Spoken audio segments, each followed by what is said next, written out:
How dare you? How dare you, John How Wood? dare you? How dare you? How dare you? It's now. Oh, there we go. We are 17 seconds into this live stream right here. And forgive me, everybody, if you would.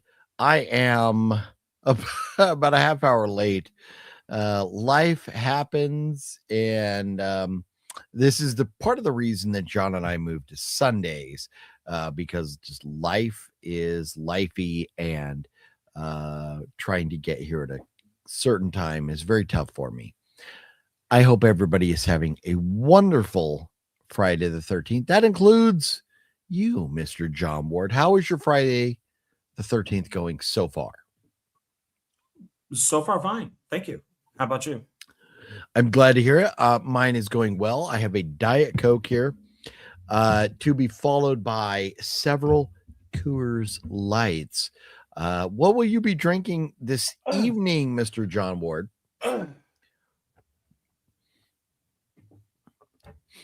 I can't. That is a nice beverage receptacle container you have right there, sir. It's not Sam Adams, but you know, when you got to slum it, you slum it. Happy Friday the 13th, everybody. Look at Friday the 13th. Look at my face. I am. Look at Harry Manfredini up top. And Kane Hodder signed over here. And Tom Savini signed right here. Mr. Wet Movie 1 has one of these, but he has it signed by many more people. I'm jealous of his, but I love mine.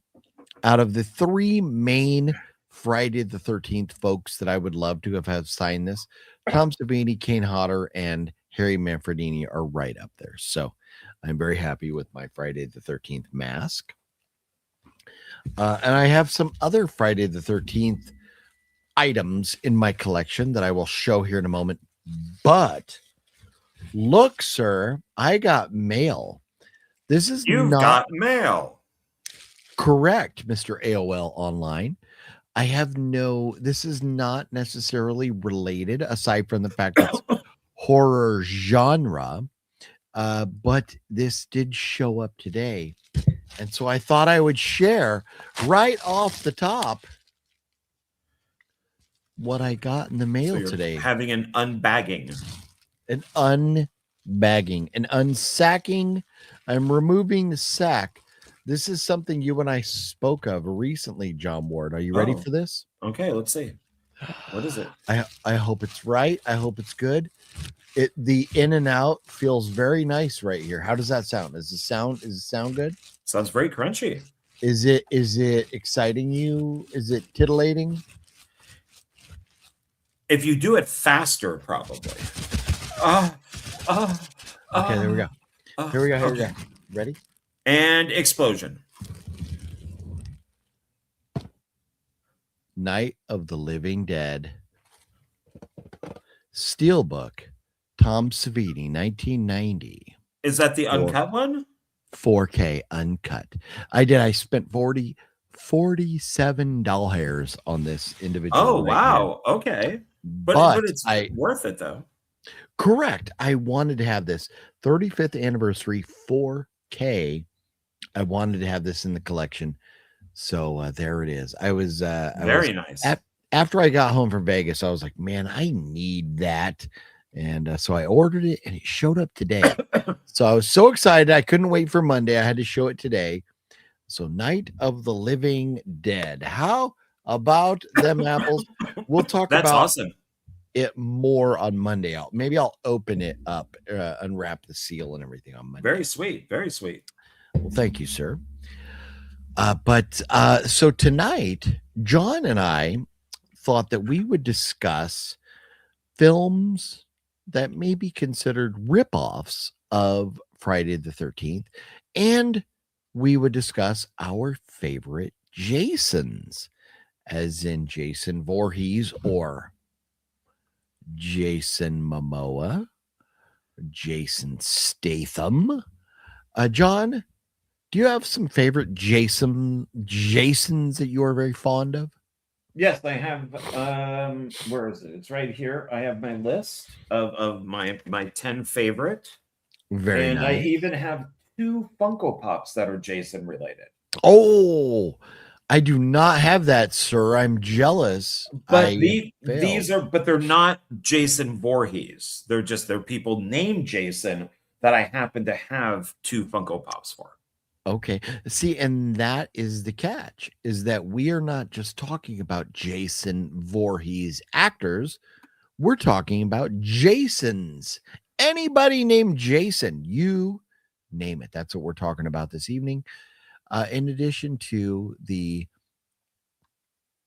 list of, I guess, I don't know if it's favorite or top Friday the 13th ripoff films. Yeah, I question this list. Do you have the list of it? Is it up there to I show later on?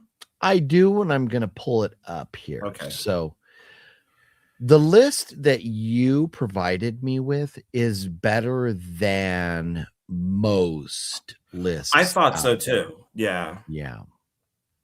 So so this is what we've got. Let's see here if we can just So old. the 13 best Friday the 13th ripoffs.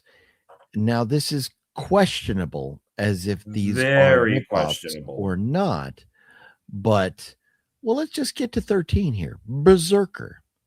I think that's a pretty good Friday the 13th ripoff. Do you not, sir? Well, so now I pulled any of the movies that I have from that list. When do we want to show the movies that we own? I think maybe as we go down this list, we can kind of show what we have. You think that's a good idea? So unless you want to show the list and then we can be bigger and then show our stuff. Well, sure. So here's number 13 is Berserker, and then we can remove that. And then I have this copy of Berserker right here from Severin right there. I think it's Severin, right? Oh, I just did. I ordered it from Amazon from Vinegar Syndrome. Sorry, mine is Vinegar Syndrome. This is Vinegar okay. Syndrome, but it just has a slip. Does yours look like this? I think it looks like, I don't know if it's going to have the slip or not. It was $14, and so I ordered it today. Nice. Oh, so you don't have it in your possession yet? No, not yet. Okay. So this is the Vinegar Syndrome release of Berserker. And Berserker says a group of friends have set out on a camping trip in a rural part of Utah.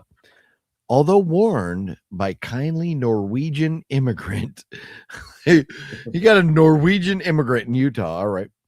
Why we had to go Norwegian? Yeah, it is what it is. Pappy Nyquist of a series of recent killings. So Pappy Nyquist warned them of a series of recent killings, supposedly the result of a bear. The campers are undeterred and decide to spend the night outdoors, getting drunk and sharing stories of berserkers. So they continue on, even though they're warned by the guy. And we all know every movie like Friday the 13th, you have to have the guy warning, don't go there, turn around, you're gonna get killed. And of course, Berserker has that, and they don't listen. They go up there, and some of them get killed. So, John, have you seen Berserker before? I've seen it once a long time ago, and I remember liking it. I've always wanted to own it, but it's just been expensive. So yes, I haven't picked it up, but now I have. So well, I'm glad you found it for like $15. That's not a bad price. I wish I could show. No, because if you look on eBay, it's a lot more than $14. So yeah. And who knows, maybe I'll get lucky and I'll get the slipcover too. But I hope you do. Yeah. That'd be nice. So you have a tent right there, and then a person who's not having a good time up there, and then Berserker written down below. So inside here, you have the DVD and the Blu-ray copy, and the alternate artwork, which is basically the same as the original artwork. It just says, "It's too late to run. There's no time to scream. Just close your eyes and pray to die." Whoop, whoop, whoop, whoop, whoop. So how about that? Scary. Yeah. John, so last night I watched a couple movies in preparation for today. The movies on the list, there's 13 of them. You had said you've seen most of these. Did you get around to watching any recently as far as Friday the 13th ripoffs? No, I started last night, but it just got too late. I started that the one that you were watching, the time travel type of thing. What is it? Summer Slaughter, Camp Slaughter? Oh, Camp Slaughter. Camp Slaughter. Nobody had it. But YouTube had it. But it was, good. and it's full frame, like you had mentioned to me. Yeah. But it's like 340p, so it looks pretty shitty.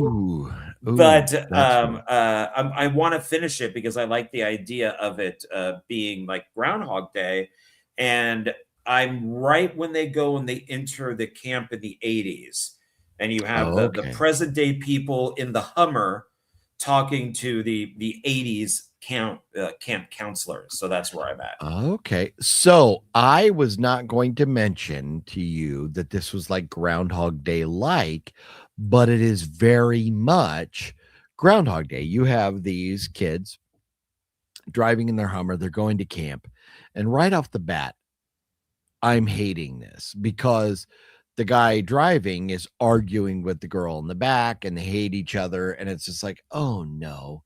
Why are you hanging out together if you hate each other? Well, that doesn't last long. They get to this camp and everybody's dressed in the nut hugger shorts, the cutoff shirts, and it's very much 1981. Or 83, whenever they said it was. But I think it was 81, right? So it was definitely early 80s, yeah. Okay. So this was very interesting because they had kind of jumped back in time, just like another film that I had watched earlier in the evening yesterday, The Final Girls, where they didn't jump back in time per se, but they jumped into a movie that took place years ago. But you, John, had been telling me about The Final Girls for quite a while now. Yeah, it's a good, I liked it. It's a good movie. It is. I laughed my ass off at The Final Girls, and we'll talk about that in a moment. But Camp Slaughter is not on the list. This is a pretty, like, super low budget film. But it was fun enough that I didn't care. So I'm glad that you enjoyed it enough that you want to finish it, John. But and hopefully you can find yourself a copy at Zia or something somewhere someday to own, because I'm happy that I have this in my collection, and I definitely want it to stay there. Yeah, I will. I'm going to definitely, because they didn't have it at Zia, which was disappointing. But I'm looking at eBay right now, and they do have ones on here, but they're like $20, $15. Wow. DVD. Oh. So when I bought Camp Slaughter, and I will show you, well, actually the disc is still in the player. I forgot to take it out because I watched 3 movies last night. But this I bought from Superstar Video. And so this is a movie that I had bought when Superstar, which was Blockbuster, then Blockbuster went bankrupt. Then the franchises made their own companies, while Superstar Video was going out of business. And so they were clearancing a lot of their movies. So this was one that I bought for like 99 cents. But it says on the disc, it has the sticker like Superstar Video, but it's still in the player, so I can't show you that. But there it is, their logo number, where to pull. When you would rent this, they would go grab that specific disc number and put it in, and send you off with it so you could watch Camp Slaughter. But there it is. You have a girl with an axe, and there is a lot going on in this. You have a girl making weapons. You have like a real ditz who's drop dead gorgeous,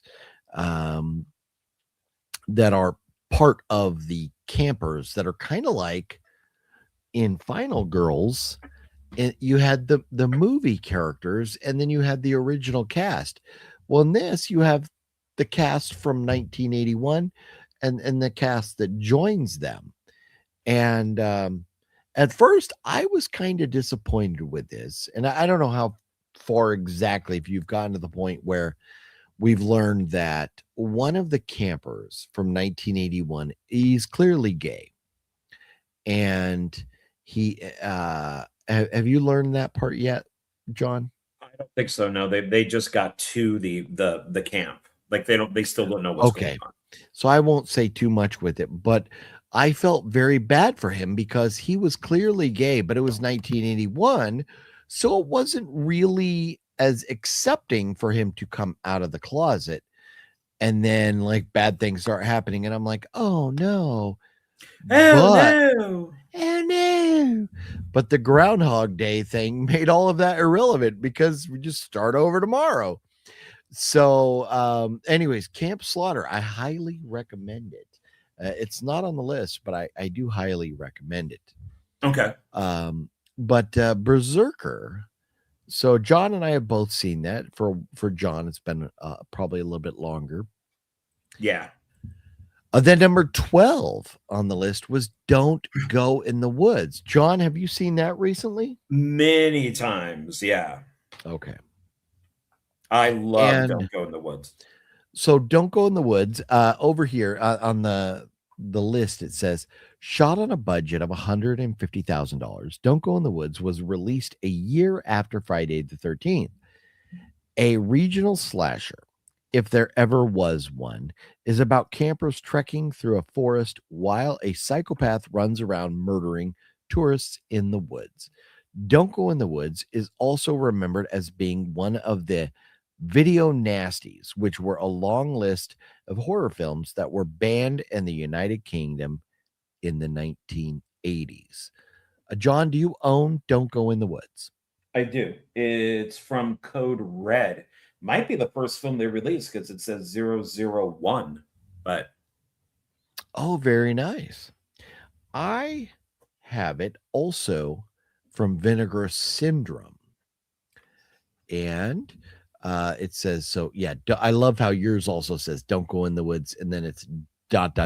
alone. Yeah. Oh, when you have the 25th anniversary, that's nice. I like that. Yeah, it's still only one. Yeah, I thought maybe it was 2 discs, but it's one.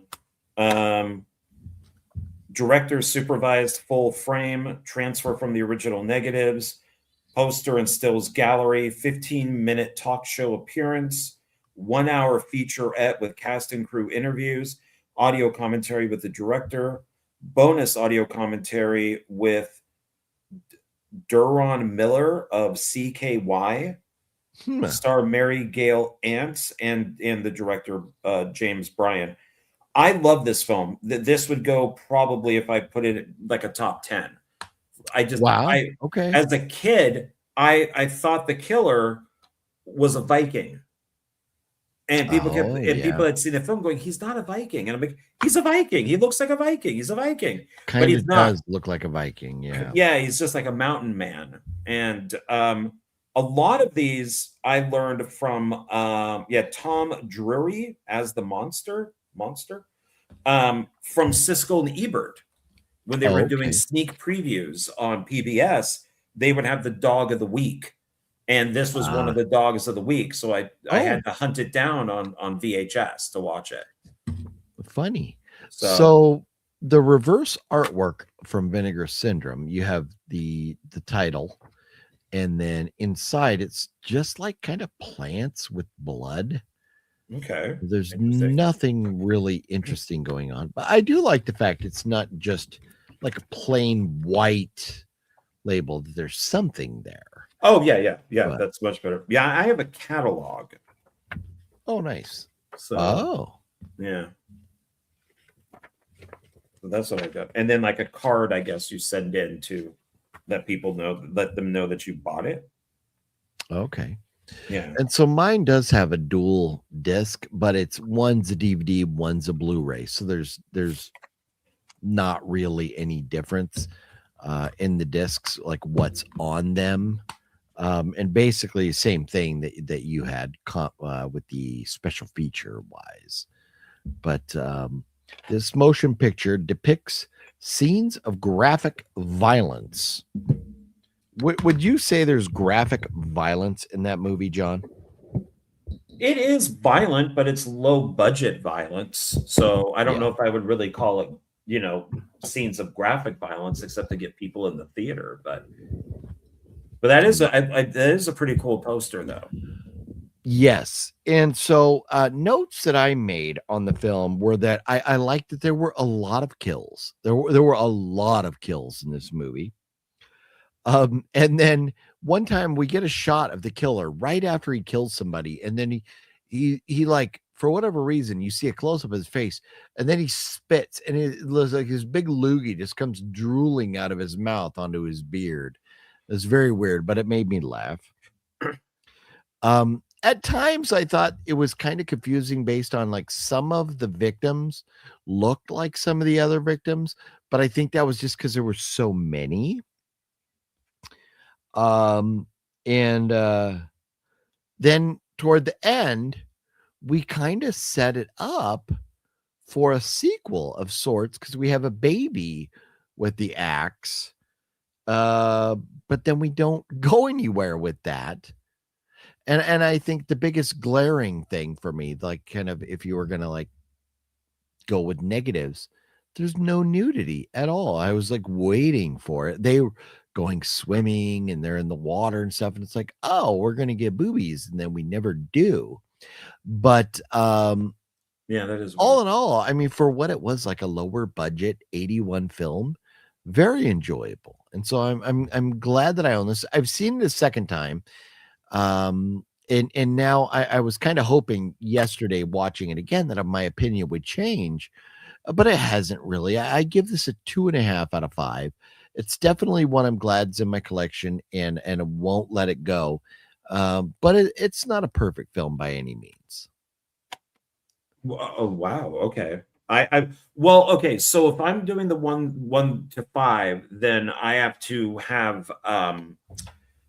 say that my rating is for slasher movies, that it's not.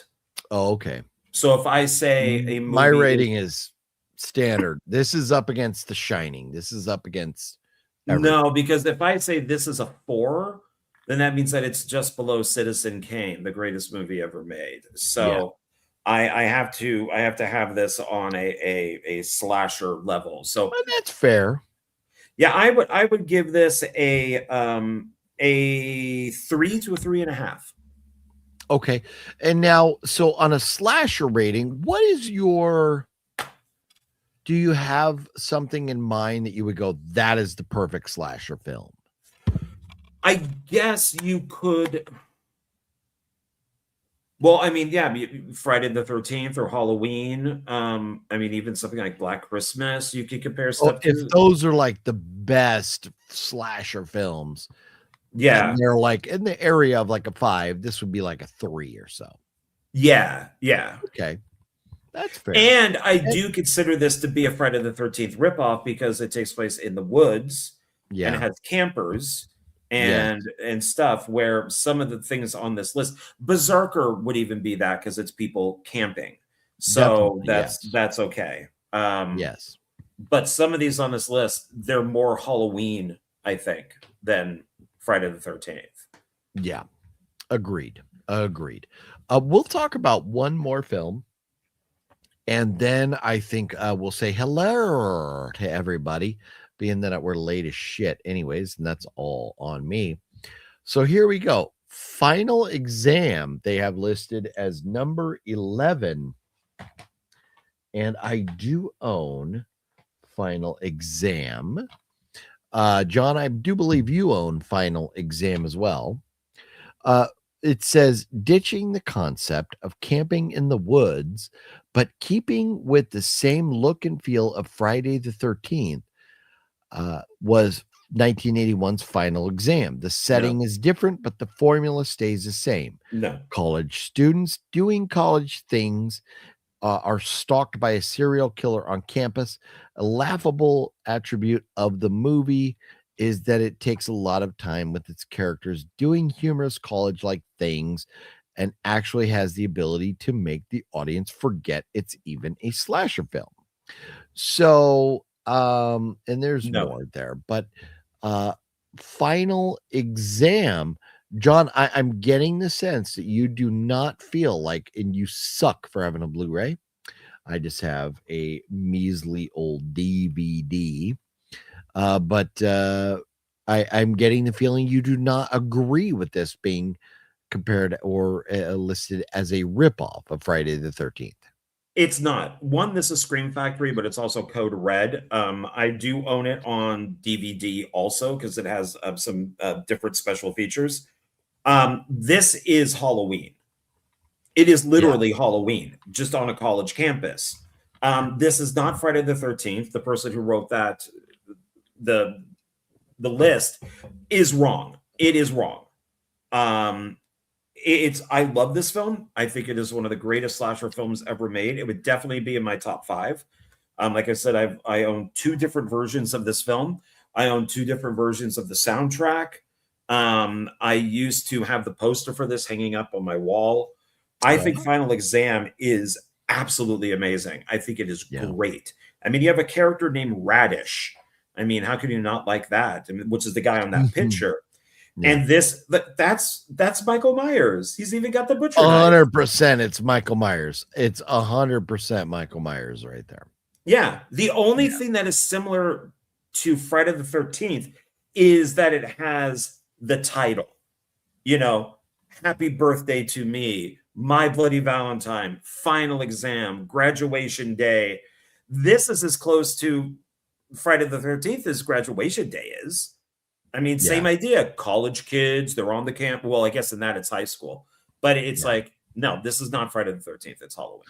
Yeah, I agree. And see, and that's one thing that in looking at lists of movies that may be like Friday the 13th ripoffs, I was like, I feel like for it to be a Friday the 13th ripoff, it has to take place camping. It has to. It can't be on a college campus. No, which is why I was surprised of some of the films that were left off that do take place out in the woods that are camping. So, yeah, no, this doesn't. It may be inspired, but it's not a ripoff. Yeah, I just feel like the slasher genre was very popular at the time, and somebody said, "Hey, here's a good idea." And it was a good idea, and it's a good film, but it's not necessarily a Friday the 13th ripoff. No, not at all. Okay. Well, let's say hello. Let's say hello to some folks. And I know, and I apologize to everyone who was here early or on time, and we were not. That was all my fault. John was sitting here waiting patiently, and I was very late. Sean 420, what's up? Mario, what's cracking? Daniel, how you doing? Christian, what's up? Antonis, Lua, my bad. I know it's about time, and I am the asshole, as opposed to John Moore this evening. Mario's watching Jason X on Tubi now. Decent. A House of G fam, what's up? I like Bill Moseley as Johnny in the cemetery in that Savini Night Living Dead. Very nice. Jeff, what up, Jeff? How you doing? I think movie called The Town That Dreaded Sundown. I think The Town That Dreaded Sundown is a movie that John kind of mentioned many times to me, and I got the original, and I've got like the remake now, which, you know, the original is like I mean, they're both great films. I enjoyed them both. But if you watch the remake without watching the original, you should watch the original first and then see the remake, just because the way they did it. Yeah. Christian is going to Vegas in April. We'll let you guys know, going on the Lost Media set. Very nice. Sean C. Phillips. Jeff says Berserker is worth owning. I agree 100%. I'm glad I have it. Glad I'm getting That's cool. Buckaroos work any days with the big names. Hopefully Christian gets to work with some big names. That'd be cool. Metal Greg. What's up, Metal Greg? CKY is a band that is associated with Bam Margera. Huh. Yeah. We like Bam Margera. Happy Friday the 13th to you, Liv. Mr. Bones. Hello. Have you guys seen The Forest? Christian, that is, if it's not on this list, it's on one of the lists about movies that are related to Friday the 13th. I do not own The Forest. We will find out. John, would you like to divulge whether you own The Forest now, or do you want to wait until later to talk about The Forest? Okay. It is in the SVD that I have on that film with Don't Go in the Woods, having the Grindhouse double feature. Oh, so you have The Forest in a Grindhouse double feature? Nice.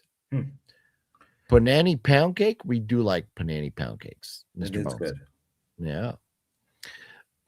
Just Before Dawn. It's a great film. Yeah. That is one that I would say is Prowler, I don't think is a ripoff. Cheerleader Camp. That would be. I forget the movie, The Town That Dreaded Sundown. I think Friday the 13th ripoff. I don't know. The Town That Dreaded Sundown, the original one came out way before. Way before. It was like 1974. That's actually where they got the sack for Jason's head in Friday the 13th Part 2. So if anything, the Friday the 13th Part 2 is a ripoff of the Town That Dreaded Sundown. Yes. Okay. Well, John, I know we didn't talk about this, and I just thought, like, with my mask that I was showing that has a couple autographs on it, I would grab, this is the last second, some of my Friday the 13th related items, which include this. This is the Friday the 13th Ultimate Cut music by Harry Manfredini, a CD, not a DVD, but a CD. And Web Movie One got Harry to sign it for me, and then Harry Manfredini even drew some music. Like how you would read music and stuff. He drew that up there. Oh, that's cool. Yeah, it's very cool. Yeah, this is very awesome to have. So if I had a player which could play this, I could do that. Which, you know what, I have in my van. I could probably play that, or out in the garage. But I'm just happy to have this. Harry is a wonderful guy. I got to watch a movie, one of Master Chaos's movies that Harry Manfredini scored. I got to watch with Harry Manfredini. He is a wonderful guy. And so I love having this autographed by him. So that's very cool. Sweet. John, did you grab any Friday the 13th stuff? We did not talk about this. No, because the last Friday the 13th we did all that, so I didn't grab. Yeah, we went through it all, and that's why I kind of thought right there. Yeah. So, one of the other things I have is his name is Jason, and so the last time we talked about this, I didn't have both discs. I just had one, so I upgraded. So now I have both. And then, of course, I have the Friday the 13th box set with the original films, not fan films or anything like that. But there they are. I debated for quite a while whether I was going to open this or not. And then I finally caved not too long ago because I realized I'm never going to get rid of this. I love this. And the fact that it was a gift from Wet Movie One for helping him move, I'm never going to get rid of it. So why keep it sealed? Why not open it? So I did, and then I've watched some of the films on it. But it's amazing, and I love it, and I'm happy to have it. So I just thought I would grab those things since we were talking about Friday the 13th, and I apologize because I know I thought of that as we were sitting here getting ready to go live tonight. Yeah, I mean, I have all of them on DVD with the 3D covers on the front. Nice. And then I have a box set that's got the skinny boxes. So I have 2 sets on DVD. And then, yeah, his name is Jason. And then I also have on Blu-ray Crystal Lake Memories. See, and I need that. I have been looking for that and I've not found it yet. So I'm envious of you for having that. Yeah, and then I have a box set of Jason Goes to Hell, Jason X, and Freddy vs. Jason. So I have everything. Nice. I have it all, but I just only have 1 or 2 things on. Well, and then I have the Blu-ray for Friday the 13th that Michael Bay produced, and it's signed by Jason. So, did you hear Michael Bay is suing somebody over a Super Bowl commercial? No. Yeah, that is a conversation for Sunday night. Maybe we'll talk about it then. But there was a Super Bowl commercial, and now Michael Bay has filed a lawsuit. So it's interesting. Michael McNally, what up, Michael? How you doing? Albany says no one gonna get rid of that set. New Halloween set or any of the Charles Band box sets. No, nobody's getting rid of those. No, they're amazing sets. Andy Phantom Sofa Cinema was cracking. I have a few of the DVD box sets, but for some reason I never grabbed the Blu-ray box sets. I think I have 4 of the flicks on Blu-ray and Crystal Lake Memories, which is so good. I'm envious of you and John for having that. And the thing is, I was happy with my DVDs of Friday the 13th until Wet Movie One gave me this box set. So there's nothing wrong with the DVDs because the time they're shot, the era they're shot, they look just fine on Blu-ray or on DVD. So, if I was John, I wouldn't be rushing out to upgrade. Oh no. Including all the Halloween movies and all that stuff. I'm not going to. I'm sticking with Nightmare, Friday, Halloween. All those just are exactly the way they are. They're perfectly fine. So it doesn't bother me at all. Nice.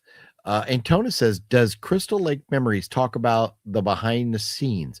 John, would you tell us what Crystal Lake Memories is basically about? So it's the same thing as, in fact, I think it's the same people, or at least producers or whatever, as Never Sleep Again. The Nightmare on Elm Street one, and then there's also the Chucky one. But it's like 5 hours of they look at each movie, and they got as many people that were in front of the camera and behind the camera to discuss the films. So there's good things they say, there's bad things they say. Some of these people are just friggin' weirdos. And I mean, it's amazing to me that the filmmakers allowed them to even be in front of the camera. But it's great. The thing is, when it originally came out and you purchased it, you got a bonus DVD. And so I have that. So I don't know if that can be found anymore because I bought it. And then actually I might have even given the crowdfunding for it, maybe. And maybe that's how I got the disc. But it's got extra interviews and extended interviews and stuff like that on it. So it's it's definitely worth having if you're into these movies. It's just like 5 hours though. So yeah, that's funny. But okay, so there it is. Yeah, I would love to see Crystal Lake Memories at some point, and I don't own it, so I need to get a copy of that. So the next film on the list here, Mr. John, is from 1984, and that is The Mutilator, a movie that I love, but I question, is this a Friday the 13th ripoff, John? No. Okay. No.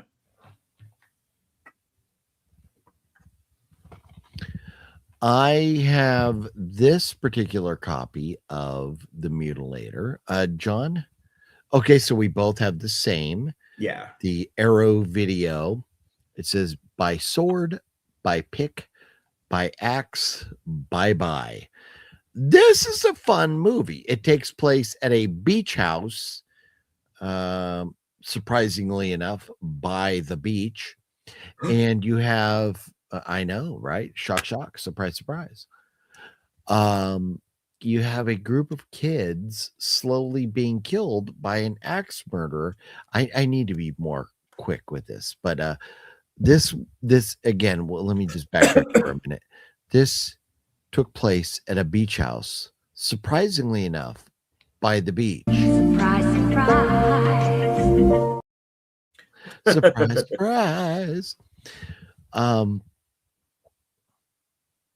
It says, although the slasher film was in decline by the mid 80s, there were still some grisly delights to be had. And they don't come much grislier than writer director Buddy Cooper's sickening stalk and slash classic, The Mutilator. I enjoyed the shit out of this film the first time I saw it. And I don't remember, the first time I saw it was on Tubi or somewhere of that nature. And I loved it so much that I had to buy a copy of it. Do you remember the first time you ever saw this movie, John? Yeah, VHS, and it was awful. Wow. Back in the day of VHS, there were two covers. This would be, if it was rated, it would have a white box. If it was unrated, it had a black box. Nice. So you could choose between the two. And so I did watch the one with the black box on it. And a lot of those VHS copies were all dark. So it was very like Maniac was really black. It was very dark. Ooh, yeah. And so I really enjoyed it. I liked it a lot. And it was originally called Fall Break. So the beginning song on here, in fact, the reverse on this is Fall Break, is called Fall Break. So the very beginning with all the credits, it's Fall Break, going on a fall break, because they're at their college. And then they changed it to The Mutilator. Yeah. But it took a long time for my friends and I to find this, because there were radio back in the day. They would do radio advertisements for stuff like this. We'd be like, we got to see this. And we couldn't find it. And then one day we found that VHS tape. Nice. Mine was still factory sealed until right now. Oh, wow. And so I just have opened it. And so do you have the little flippy floppy flappy? Oh, yeah. And let's see, what do we got over here? An ad for something in some foreign language over here that I don't have the ad. Of course, I think I bought mine used. Man. So well, this is kind of cool. It's just basically an Arrow video ad. It has Elvira and Pinhead and from murderous maniacs to Asia Extreme, welcome to a wicked new world of content. Open 24 hours, and it's Arrow video. It's just an Arrow video ad. Okay. So that's kind of cool. But I do like the alternate artwork that we have here. Yeah. So, and whether you prefer this one or the alternate, which alternate seems to usually be like the original. The Arrow video is usually like the alternate, the traditional alternate. But whichever one you prefer, it's nice that you have the choice which one you want to display. Yeah, I would. I don't like Fall Break. Mutilator is much better. That was one of the best things about the poster. What is just how gruesome this poster is. Just as a kid, that was the greatest thing in the world was this poster.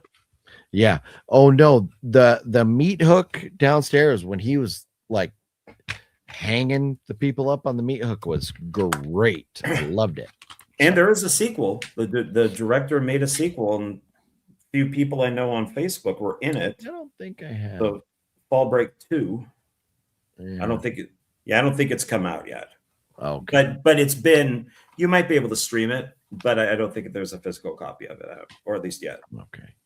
So but Mutilator on a 1 to 5 on slasher film rating. So if you're just going to go with your slasher film, for me, I give this a 3.5 out of 5 on my just average scale. With everything else, I truly love this film.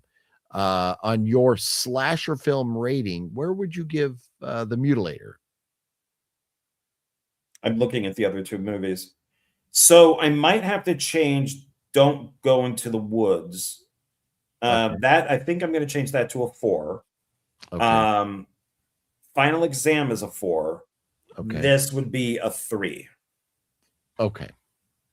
Yeah. All right. See, and I like this. I like this as much as Final Exam, and I like it more than I like Don't Go in the Woods. See, this is something way that, more than I like Don't Go in the Woods. if we're talking Friday ripoffs, this is more like the Prowler. Mhm. So I wouldn't say it's Friday the 13th. I don't even say it's Halloween. I think it's kind of in its own genre in a way. It's the small town with the killer that's running around, and it's not the boogeyman. It's not somebody who's undead. I think it follows more of the Final Exam type of stuff. I think it's more the Prowler. Yeah, I agree. Indie Film or Indie Phantom says Corey Feldman is ultra cheese. Agreed. Yep. But still works as works well as a narrator. See, and that's where, Corey is cringe, but if he's talking about old films, I would still like to hear that. If he was going to talk about Friday the 13th or Goonies, I would still be interested in hearing it. Just like New York Ripper is not, or Motel Hell. So here's the thing. I love New York Ripper and I love Motel Hell. Both slasher films. I don't think either one are Friday the 13th ripoffs. No. No. I have the Mutilator and still haven't watched it. Have that same Arrow copy. Indie Film or Indie Phantom. I would definitely check it out. It's a fun watch. Yeah. Magnetic Comb, what's up? How you doing? Deadpool Fanatic, what's up? Hello, OGP and John. Happy Friday the 13th. Happy Friday the 13th to you as well. Tubi is a great place to try before you buy. I agree. Yes. Lots of Arrow and VS stuff. Yes, they do. Is Gail here? I thought Gail had messaged me and said that Gail was oh yeah, he's not here. Okay. He said that he had a procedure done this morning. It was going to have to call it a night. So yeah, we miss Gail and wish him that he's hoping we just hope he's doing well. Yes. So after the Mutilator, the next one they have on the list is The Forest. John, I do not own The Forest. Do you own The Forest? I do. Oh, well, The Forest says, or they say on their list here, The Forest starts out as a backwards slasher and then, for some apparent reason, decides to turn supernatural. Whatever, we're here for it. A film about a pair of couples who are targets of a cannibal out in the woods who prey on humans for his food supply. Just the plot alone is enough to get a horror fan in the door, but then you add in these grisly You add in these ghostly characters, a woman and her 2 children. But what we end up learning is that these 3 ghosts are actually the cannibal's dead wife, whom he killed, and his children, who killed themselves after getting sick. The ghost warns hikers and campers of the evils of this man. So you have a bad guy, and you have ghosts warning people about this bad guy, and maybe people don't want to learn. John, I have not seen The Forest, nor do I own The Forest.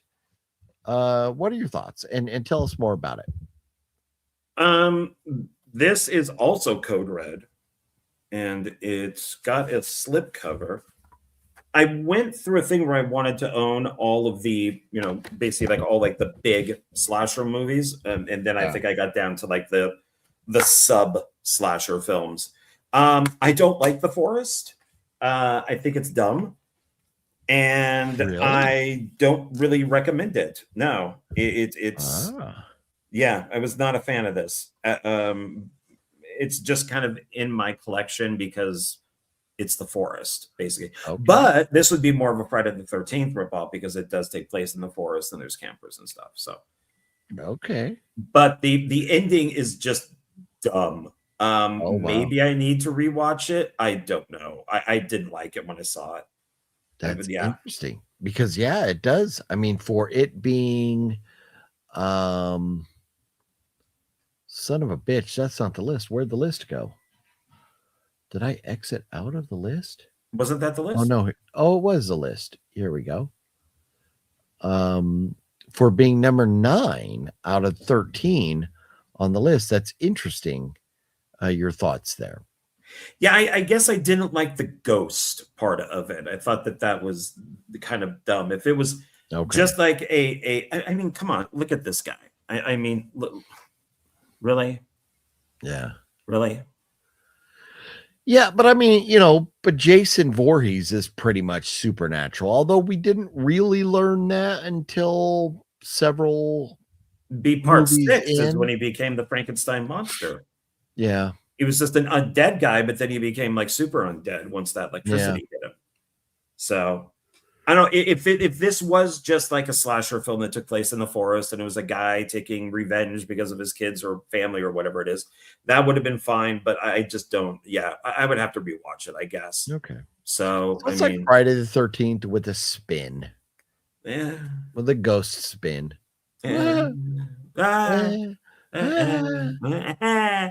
Ooh. Okay. Well, movies that I'm sure you will not agree with on this list. Happy Birthday to Me. Not at all a Friday the 13th ripoff, unless you just consider the title. That was what they were doing. Happy Birthday to Me, My Bloody Valentine, they're all Canadian. They were riding that Canadian wave of slasher films because they were shooting them in Canada and getting that discount but Hollywood was giving it to them, saying, make these movies up in Canada. And they were just using, so basically like April Fool's Day, My Bloody Valentine, Happy Birthday to Me were all the same people. And they were all making these movies. And it is because of Halloween, but I think also Friday is when they started really doing like, we need to use these names. Graduation day or final exam. So but it's definitely not. No. I do have it over here somewhere. I lost it. Oh yeah, here we go. So I have the Blu-ray Happy Birthday to Me. I hate that cover. It's the what is this? Columbia Pictures release. And this is J. Lee Thompson who directed a whole bunch of Charles Bronson movies. I like this. See, I have the same Blu-ray as you, but the slipcover is that vintage 80s. Nice. Okay. VHS type of thing. And I like that. This says on the actual poster, it says, John will never eat shish kebab again. Oh, yeah. that's why you like it. That's why you don't like this artwork. No, and they have on the VHS. It's even worse. So yeah, this is horrible. Why would you? Yeah. This just sucks. But it's not, and here's the problem with this. If you just look at, like, okay, you have a killer killing kids. There's a million movies where killers kill kids that are, together in a group. So it's kind of tough to say this is a Friday the 13th ripoff. It definitely is not. And the ending, yeah, that's all John Dunning, I believe, is the producer of these. There's a great documentary on the re-release of My Bloody Valentine. I think it's about 30 minutes long, all on Canadian slasher movies, and he's interviewed a lot. I really enjoy this because the ending is absolutely impossible. That it just cracks me up with who the killer actually is. Yeah. But you do get, Melissa Sue Anderson from Little House on the Prairie trying to break out of that, that family type of, stereotype that she was in. And so we do get to see her in her bra and panties and stuff like that, so she could be more of an adult type, actress. But I really like this one. I thought this one was a good movie. Yeah, I like it, but I don't feel like it's a ripoff to Friday the 13th. So as far as them putting it number 8 on their list, I don't necessarily agree with that. But it's still a good movie. Yeah, I enjoyed it. Yeah. Okay, set that there. So next on the list, here we go. The Prowler, something you had mentioned before. I do not own the Prowler. John, do you own the Prowler? I do. I have the Blue Underground version. Nice. See, and I've been meaning to pick up the Prowler, but I have not. And it, for whatever reason, it wasn't on my list. I should really add it to my list. This is cool. So it's got the chapter selections here, but then it gives you the poster like that. So it gives you nice. Yeah. I thought I owned the Prowler when I was looking at this list. I was like, oh, the Prowler. Let me go grab that. And then I didn't own it.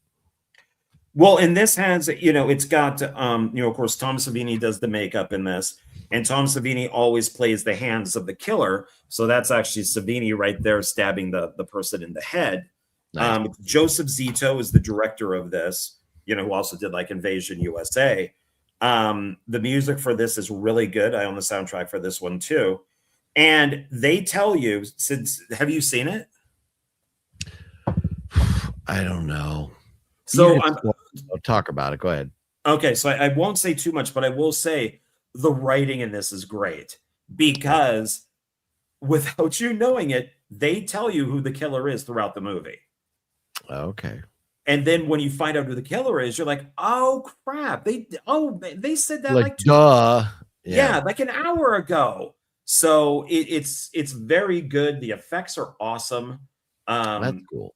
Yeah, and I like what the killer looks like, but once again, not Friday the 13th. No. Yeah. So yeah, I based on what I knew about the movie, I didn't picture it being Friday the 13th. Oh yes. As Indie Phantom points out, yeah, Joseph Zito also did Friday the 13th Part 4, Friday the 13th, the final chapter. Which is a Friday the 13th. Yeah. Yeah. So then moving on, The Final Terror. I don't think I've ever even heard of this movie. John, do you own or have you heard of The Final Terror? Yeah, I've seen it a couple times and I just bought it today. I got that one off of eBay. So I got the Scream Factory out of print Blu-ray for it. But okay, so you don't have it in your possession yet, but it's on the way. Correct. And I would say more than Friday the 13th, it's a Deliverance ripoff. So, I mean, it does take place out in the woods. They're in an RV. It breaks down, and then these kind of hillbillies are chasing them. But I think it's more Deliverance than than Friday. But it's good. It's got Rachel Ward in it, who's amazing looking. She was in Night School, which was a good slasher film too. Oh yeah, Night School's good. Yeah, she's also in Sharky's Machine with Burt Reynolds, and then Steve Martin's movie that Dead Men Don't Wear Plaid. She's like a thing for about 5 minutes. Okay. So it says, Back to the Woods We Go. The Final Terror is a film that kicked off a few careers. A young Daryl Hannah. Oh, look at that. Yeah. Oh, and Joey Pants was in it. What? Oh, that's great. Joey Pants co-star in another film about a group of friends lost in the woods who are stalked by a murderer. There are so many slashers with amateur acting, and yet The Final Terror has great performances. You care about the characters in the film, and it also shares something in common with Friday the 13th, as the killer has a very motherly quality about her. Let's just say. Well, that's cool. I need to add that to my list as well. The Final Terror. Young Joey Pants. I need that. So that's cool. So yours is on the way. It's in the mail. Yes. Yeah. I ordered both the Berserker today and the Final Terror today. Nice. Next would be Madman. And John, I think we both own Madman. Let's see here. Boom, boom, boom, boom, boom. There we go. So I have this. Oh, and you have a DVD. That's nice. Classic looking artwork right there. 30-year anniversary. Very nice. Yeah, that's the poster. It's also code red. A lot of these. Mine is Vinegar Syndrome. Ah. So is it Blu-ray? This is Ultra HD 4K. Oh wow. Okay. Yeah. That would be interesting. Yeah, there's a fair amount of special features on this. And this is this would go right up there with like Final Exam and Don't Go in the Woods. Yeah. I absolutely love this film. It was on VHS and it was pitch black. I remember that. We had to turn the TV, brightness up to see it. So I was so happy when they released it, because they do talk about how they fixed that. So now it's nice and clear. I love that, man. I think they've wanted to do a sequel for a long time and it just never happened. So I have the Blu-ray and the 4K, and I like how the fact that they have a Blu-ray and a 4K, and they did the artwork is like different on the discs. Yeah, that is nice. It shows that they care. Yes. So, well, I mean, for the amount of money that Vinegar Syndrome normally charges you for their products, they should give you something nice. But Madman is a great film and is definitely along the lines of Friday the 13th. Well, and I'm really how is this not on the list? Oh, it is on the list. Okay, my bad. So Friday the 13th Part 2, The Burning, and Madman were all shot at the same time around the same locations. Yeah. And so the guys who were making The Burning, which were Golan and Globus, no, I'm sorry, were the Weinsteins. It was the Weinsteins. They found out about Friday the 13th Part 2, and if you watch that and The Burning, they're almost the same movie, and they had to change stuff. So that's where Cropsey came in. And this was also one that was shot around that same area. So you have 3 movies that were shot around the same time, kind of based on the same thing. And so it would be great to have a triple feature of all 3 of these. Because they all have the campfire where they tell the tale, and they all get like somebody pops up from behind and scares them. And they're very, very similar. So Yeah. I think all three of those are great, and Friday the 13th Part 2 is my favorite Friday. So which works out really well. Nice. Yeah. So Mad Men, definitely one in the collection. Yeah. The next up on this list is Just Before Dawn. That is a film I do not own. It says a group of campers ignores a forest ranger and camps out in the crosshairs of a murderous pair of hillbilly twin brothers who are out for blood. Just Before Dawn feels ahead of its time. There is an atmosphere to the movie that almost outweighs Friday the 13th. The night and day scenes have a brilliant tone to them that sets up an unsettling mood. George Kennedy is great as the man who warned the victims all along to stay away. And the film has an unforgettable score that sends a chill up your spine. George Kennedy was great in anything he did. Oh, George Kennedy's awesome. But probably my favorite would be like Airplane, right?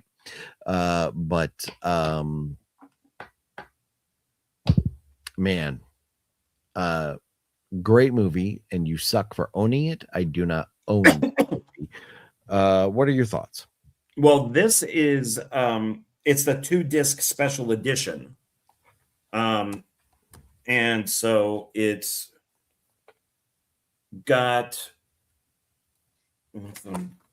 doesn't really disc 1 is the widescreen version of the movie, surround sound commentary from the director of Squirm, and disc 2 is cast and crew interviews, photo gallery, Shriek show, trailers. So it's got some okay stuff on it.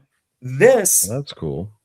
Okay, you can say it's a Friday, but once again, it's Deliverance. It's the people who go out, they fuck around with the people. You fuck around, you find out. So it is more like Deliverance. It's more like Rituals, which is great. With Hal Halbrook, which I think is better than this.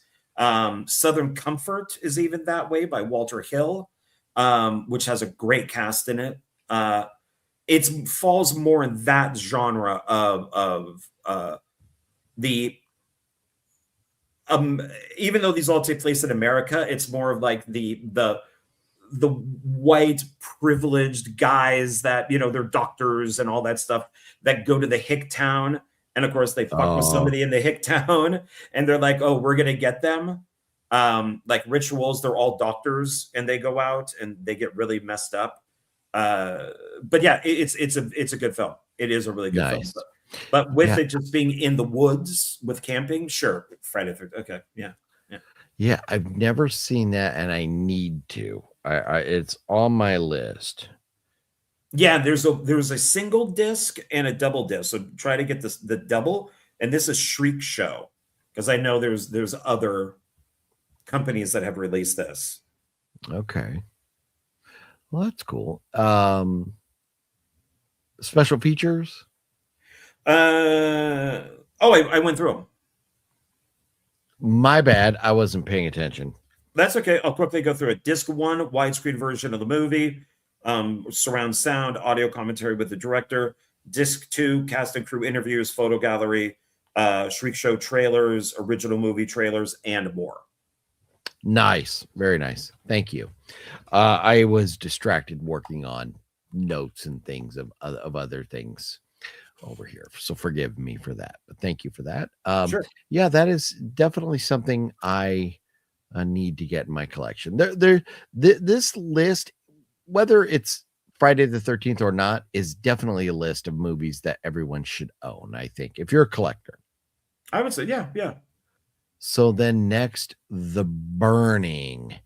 And it says great slasher films can have villains with that sadness to them.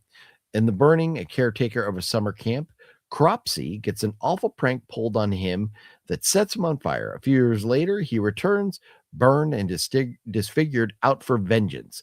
The Burning is one of the standout Friday the 13th ripoffs, but gets a lot of love from genre fans. It has a villain in it that feels deserving of a few sequels, and it also stars a young Holly Hunter and Jason Alexander. So, The Burning, I love The Burning, and it is one of the most Friday the 13th feeling ripoffs of all time. John, thoughts on The Burning? Oh, I love The Burning. It also has Fisher Stevens in it too, so I'm surprised that they left him out. But yes, I have the 4K version of it. You suck, sir. I have a Blu-ray. I have that one too. I have both because you know who gave these to me, and so in fact it hasn't even been opened yet because I don't have a Blu-ray player. I mean a 4K player. But I was going to say, yeah. This is one of the greatest slasher films ever made. The raft scene is amazing. I do not agree that the killer has sadness. He's a dick to begin with. So, but you know, he's a lonely guy and he gets burned and they play the trick on him because he's mean. No, he's a mean guy. They mention that at the very beginning that he's mean. They play the trick that goes wrong. And he burns, and then, you know, a prostitute doesn't even like him, so he kills the prostitute. But it is one of the, and I don't see how this could be set up for sequels because they set him on fire again at the end. So he dies. Yeah, but I mean, you know, Jason Voorhees kind of got his, you know, at points and then came back. But he's the Walking Dead. This is a guy. Yeah, it's true. And you see him in the hospital and he's getting like the grafts and everything on him. But still, great soundtrack, which I think is done by like somebody from Rick Wakeman does the soundtrack, and it's really good. This was one of those films that when I was younger, when this came out, and it came out on VHS, we would rewind that raft scene over and over again, trying to figure out how it was done. And of course, that's Savini with all the weapons. And a friend of mine, well, we haven't talked in a while, but Mark Satrakian, who works for Rick Baker, he was one of the guys who worked on Howard the Duck. He made the Duck. He did the smart Gremlin in Gremlins 2. He's worked on a ton of. He's very famous now with special effects, and we'd be all together trying to figure it out, these effects. And this is one of those films that took him down that path. Nice. And then of course Savini came out with his Grand Illusion books, and then he told how he did it. But this is a great one, man. It really is. And it is just so campy. And you know, between so campy. It reminds me, that movie kind of the full campy with cabins and everything really remind me of Hell of a Summer, a newer one that came out, and it has Finn Wolfhard as like one of the like co-directors or producers or whatever. And that is a great movie. Have you seen Hell of a Summer yet? No, I haven't. Okay. And it's not on the list, but I think because it's more of a comedy, whereas I feel like this list is pretty straight as far as being horror movies, not horror comedies. But Hell of a Summer, I definitely recommend. It says Hell of a Summer is a comedy horror about a 24-year-old counselor whose return to his childhood summer camp is upended by a masked killer targeting staff. Co-directed by Finn Wolfhard and Billy Burke. It blends threw me up. It blends slasher tropes with tongue-in-cheek humor.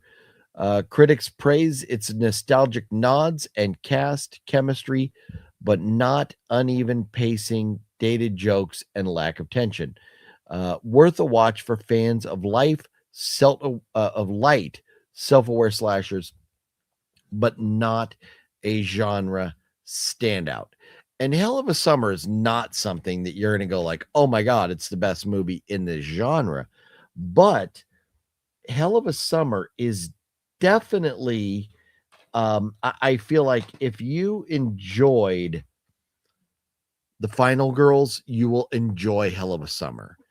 It is, they're both like kind of slasher horrors, but funny as hell.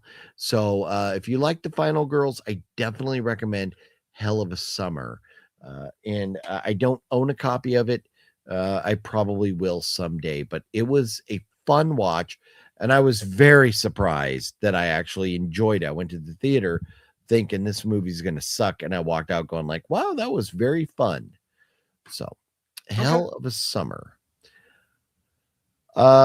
So John, you are the one that found the list. So I don't think asking you to guess what would be next would be practical. But the next film on the list is, oh, you son of a biscuit, My Bloody Valentine.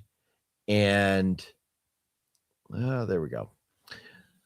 I don't know. I mean, it's kind of like in an isolated area, but do you feel like this is a Friday the 13th inspired film? No. No. It I didn't falls either. into like the Prowler and maybe Mutilator into that. I think My Bloody Valentine, especially the once again John Dunning. I have this. I bought this the day that the remake came out, and it has includes never before seen deleted footage. So this is the special edition. I'm assuming your Blu-ray has it too. But this is, you can watch the R-rated version, which we all grew up with, or you can watch the unrated version, which puts back in all that footage that was cut from the American version, because this is Paramount.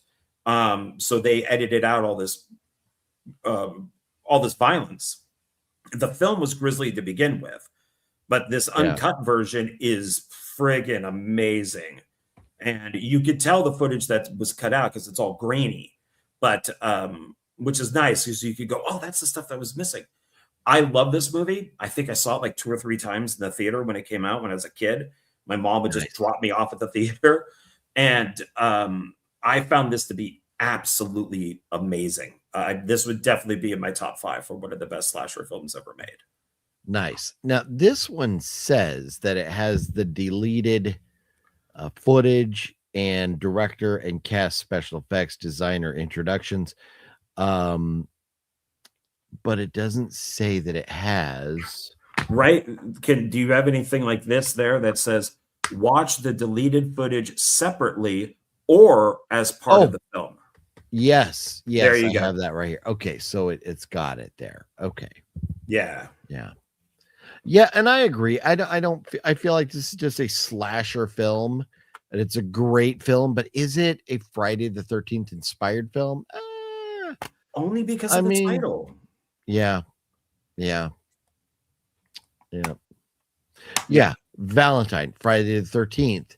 It's like Mother's Day or New Year's Evil or something like that. Thanksgiving or whatever. Just when you take one of those prominent words and incorporate them into it. Well, at least the Mother's Day takes place out in the woods and there's campers in it. This is nice because it's all one location. See, this is another one of those that's small town, mining town, all takes place in kind of one location. Very well put together. I love this movie. I absolutely love it. It's another one where I have a poster up on my wall. Nice.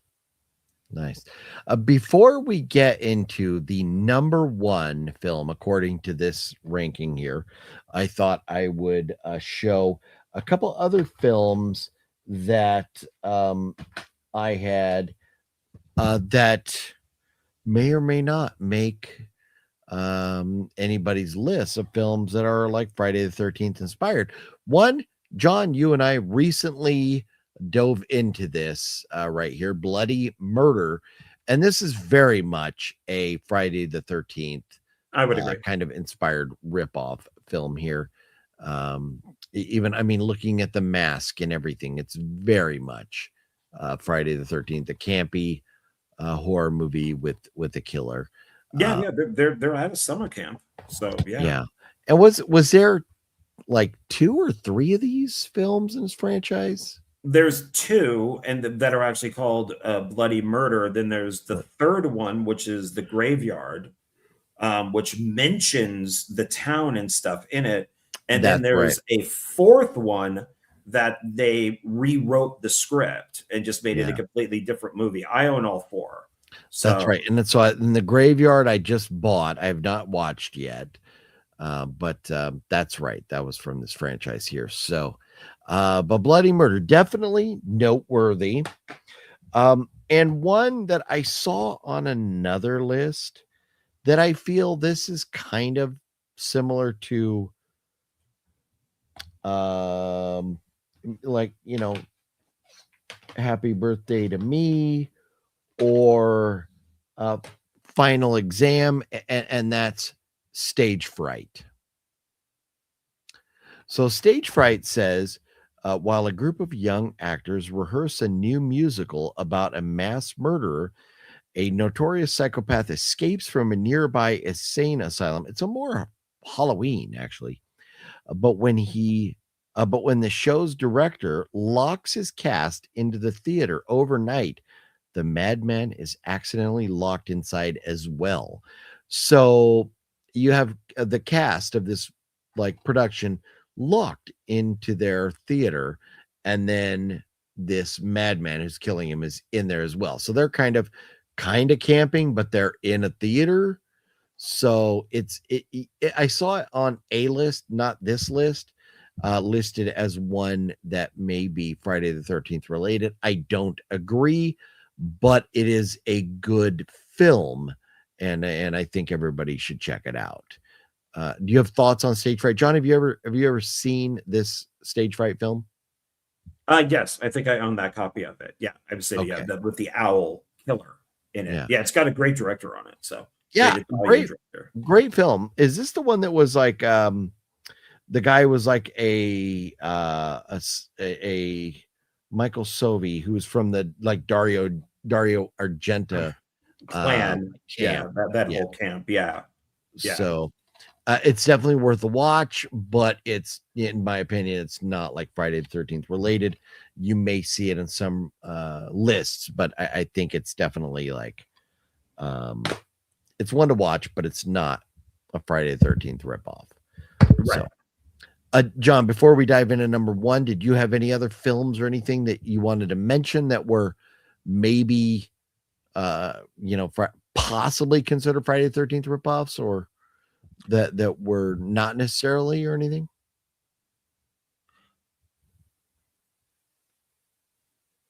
I mean any like bloody Bible camp. I mean, any of those. Thank you for reminding me of that, John. I am so glad you mentioned that, because I actually ordered a copy of Bloody Bible Camp yesterday. You can find them for about $30, and I'm sure they are reprints or like fakes. The one I bought was not listed as brand new, because there are no brand new Bloody Bible Camps. And you can buy Bloody Bible Camp brand new for $30 on eBay. But Bloody Bible Camp is as much of a Friday the 13th ripoff as possible while being a comedy.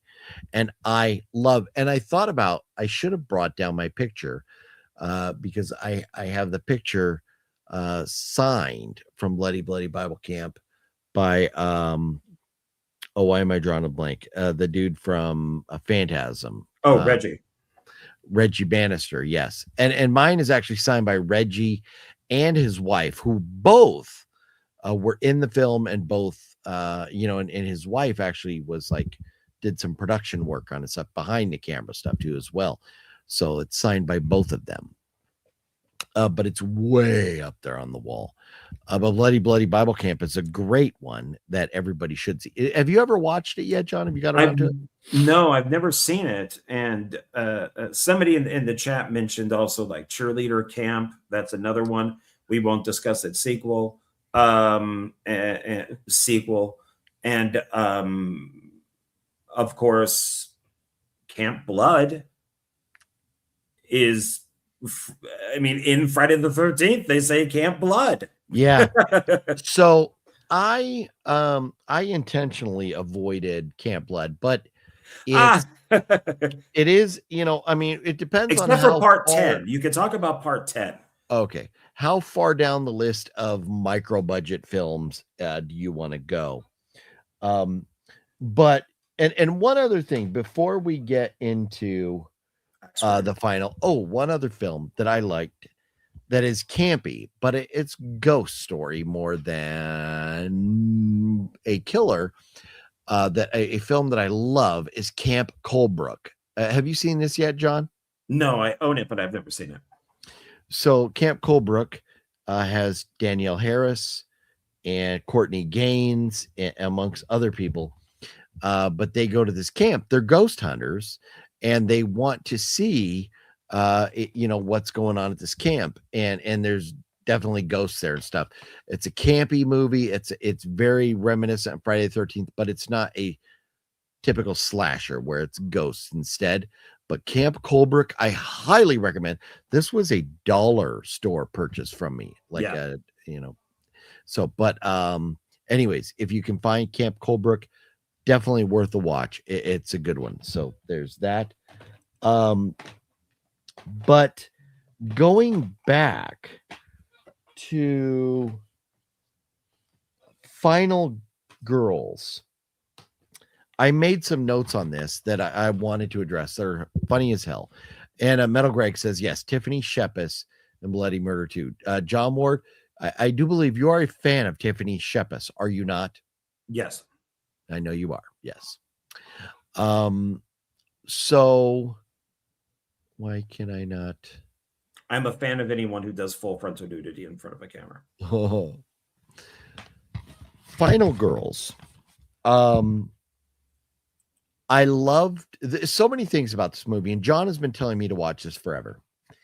And at the beginning of the movie, when you have the mom and daughter driving and they are singing along with Betty Davis Eyes, I was like, I am fucking sold. Betty Davis Eyes is one by Kim Carnes is one of my favorite 80s songs of all time. I love that song. And they're singing along to it. And then all of a sudden car crashes. It's like, oh, fuck. So that was great. And then they make a reference at some point going like, are we just going to sit here and watch these people get killed like we're in Detroit? I thought that was such a fucking hilarious, like such a shot at the city of Detroit. But it was amazing. And then there's something, I don't remember the exact comment. My notes are gay guys don't have time to have kids because they're too busy being at discos or something like that. So fucking hilarious. And then they say, the one girl, like the ditzy one or whatever, she's talking about legends, and she's like, you know, the horror, or you know, she's like legends like the Loch Ness monster, Bigfoot, or Bon Jovi. And I just thought Bigfoot, Bon Jovi, and Loch Ness monster, that was funny to throw Bon Jovi in there. It was great. Duncan's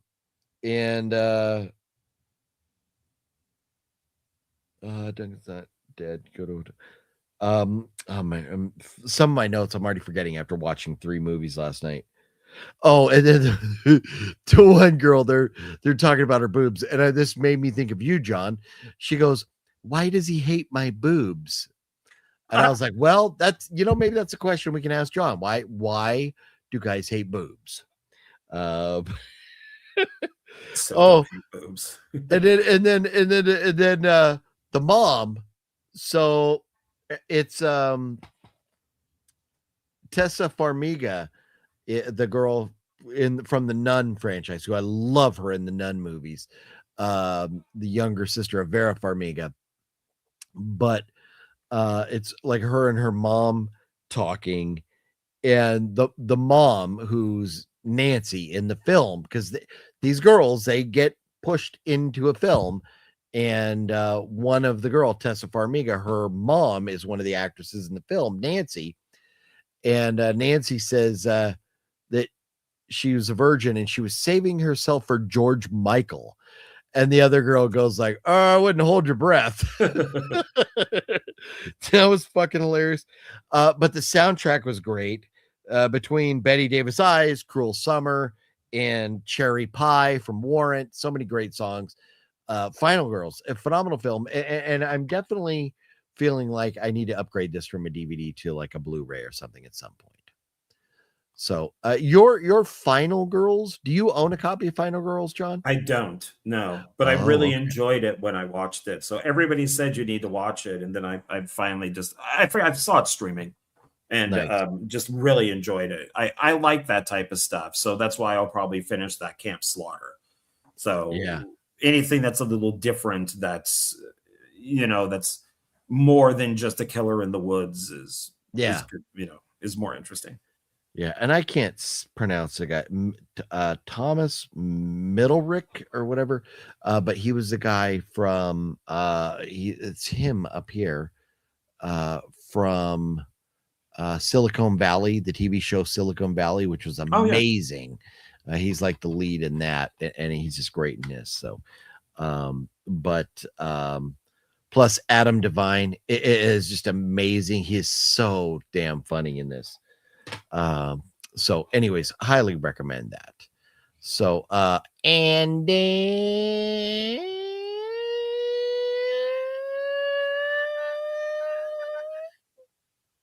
what's up? Yes, dear, how you doing? Yeah, Silicon Valley was great. So the number one film on this list is Sleepaway Camp, and you cannot argue that this was a ripoff of the Friday the 13th films. And Felissa Rose, we love Felissa Rose. Any argument with this being the number one ripoff of Friday the 13th, John? I forgot to share this to my channel. Oh no.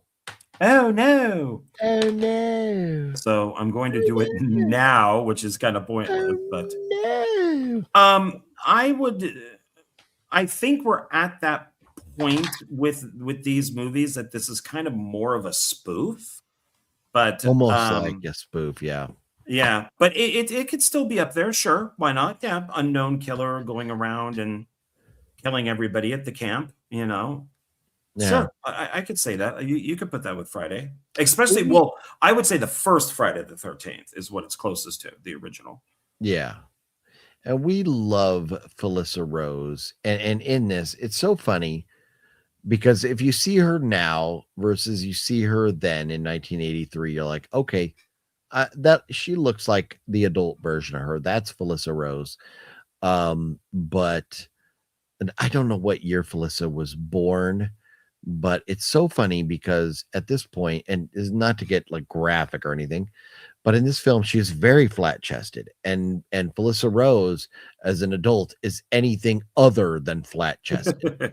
So it's very funny. But I have this copy here, a DVD of Sleepaway Camp, signed by Felissa Rose, saying to Philip, "Let's go swimming."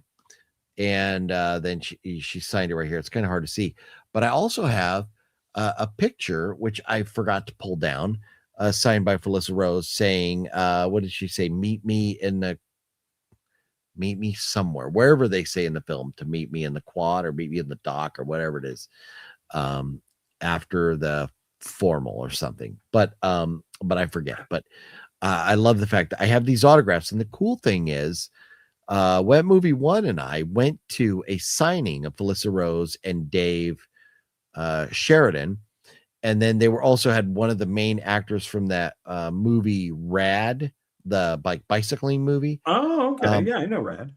So Felissa, because I was friends with What Movie One, signed this and my 8x10 for free. Didn't charge me a dime for them. Nice. So yeah, that was very cool. So I am very happy to have this. It stays over it, not in my regular movies, but in my autograph movie collection over there. So Sleepaway Camp. So I love that. And it is definitely a campy slasher horror film with a twist at the end, a penis twist at the end. Yes. And a child killer penis twist at the end. So I have Sleepaway Camp 2 and 3 on Blu-ray from Scream Factory. And then I have Return to Sleepaway Camp. Released that, like Anchor Bay or somebody released that. I have that, which was trash. It was not a good movie. Yeah. But I have the whole thing with the survival kit. Oh, very nice. And so it's pretty cool. It has the exclusive bonus 4th DVD, Sleepaway Camp 4, The Survivor, which is the production footage. Nice. Guess who edited that? Don't fucking say Dusty Ferg. It's the very first thing he did. Fuck your mother. God damn it. Well, whatever. So it's a nice looking box set, but that last disc ain't worth watching. You know it's gonna suck ass. Well, then they redid it. The problem with it is they only shot like a couple days and then they ran out of money and never went back to finish it. So what Dustin did was he took footage from the other movies to make a long film. So, but it's almost like he took the footage and threw it up in the air, and then whatever landed, he picked up and put in because the footage makes no sense. There's no continuity to the footage. John, when you think about Dustin and that, does that make you think? No surprise that he would just throw some bullshit against the wall and see. Metal Greg Justin is that bad. He's that bad. Okay. Both OGP and I knew him quite well. That bad. Yeah, that bad. I also have they came out with a different version of Part 4 as its own DVD. So this it's like that, and it's Dustin Ferguson films are. Oh, absolutely. Now, unless Metal Greg is being, well, he's got the laughing emojis, or emojis, so he's being sarcastic, I think, right? That's sarcastic. Yeah. Okay. So here's that disc, that bonus disc, which is incredibly painful to get through, except that the chick in it is really hot. It comes with a book, which is a diary. Okay. And it's just, it talks about the movies. So it's like a production type of thing.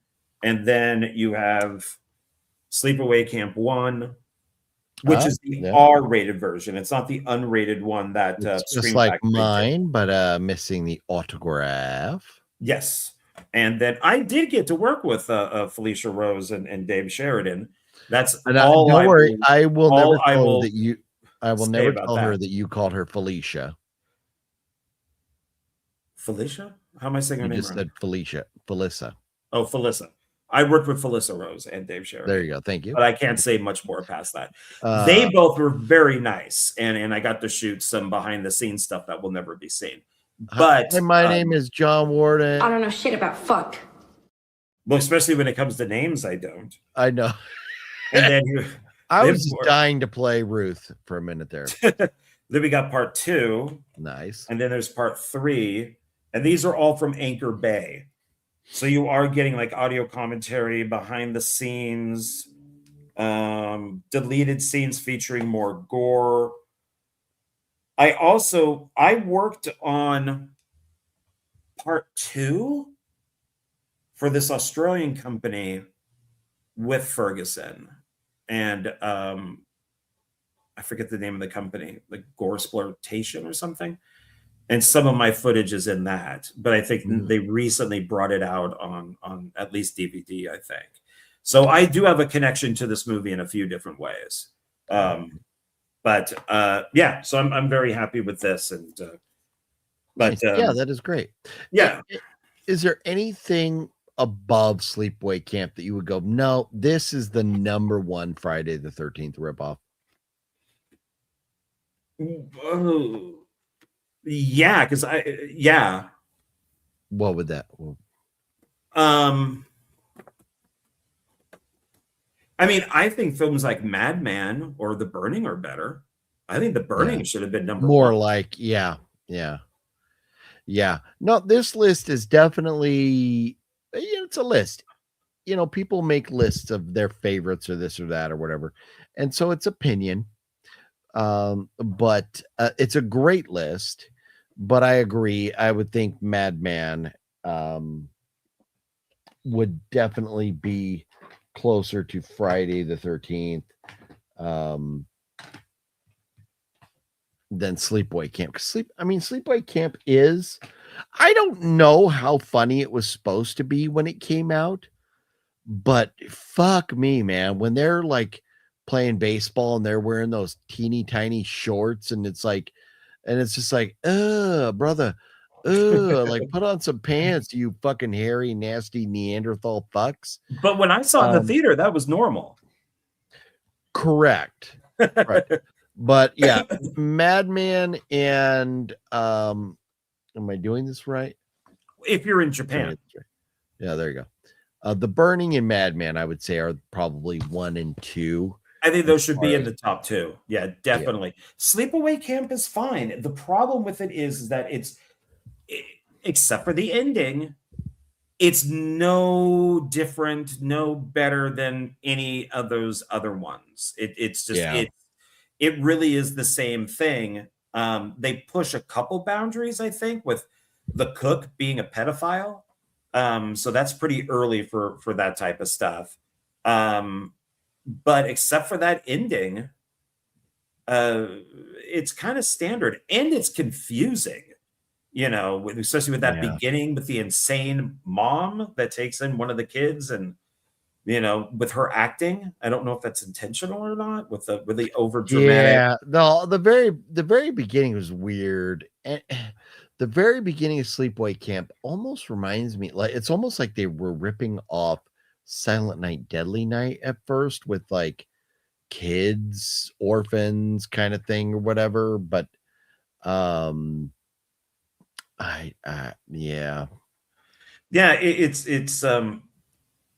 It's kind of a weird film. It's, a lot of trans people will say that stuff like The Matrix and all that is an allegory. I would say this is, if you're going to talk about movies that have nothing to do with being trans and you're going to try to make them trans, this is it. It's a guy is a chick who, at the end we find out that the chick has a dick. So this is a trans allegory, technically. Fluffy would fuck her right in the penis. I would think that he would. So if you were, say, 13 and you were in that camp and Felissa Rose is there and you're thinking, Felicia Rose. You're saying it wrong. Felissa, sir. And then you found out, you're like, okay, I'm 13. This chick's pretty hot. She's my age. And then you found out she had a dick. Where are you going? Where are you going with that? Are you going to say, oh man, that's disappointing. Sorry. No, thanks. Are you going to say, let me suck on that? Or are you going to beat her ass? Well, in the film, I think that the guy probably freaked out and then she cut his head off. Yeah. So that would probably be. And then she probably skull fucked him. She probably grabbed his head. Oh, fucked it. Yeah. Nasty, Mr. Nasty time. Yeah. I mean, it's the uncut one is better. It's got a little more gore in it, but I always dug the stuck up chick. who didn't like Oh, who yeah, didn't like her with like the black hair. I always thought, oh, she's the cute one. So, but she's yeah, this horrible person. yeah. Fun stuff. Lots to look forward to watch over, till the next Friday the 13th, which apparently there's like 3 Friday the 13th this year. Will we do a live stream on each one of them? Who knows?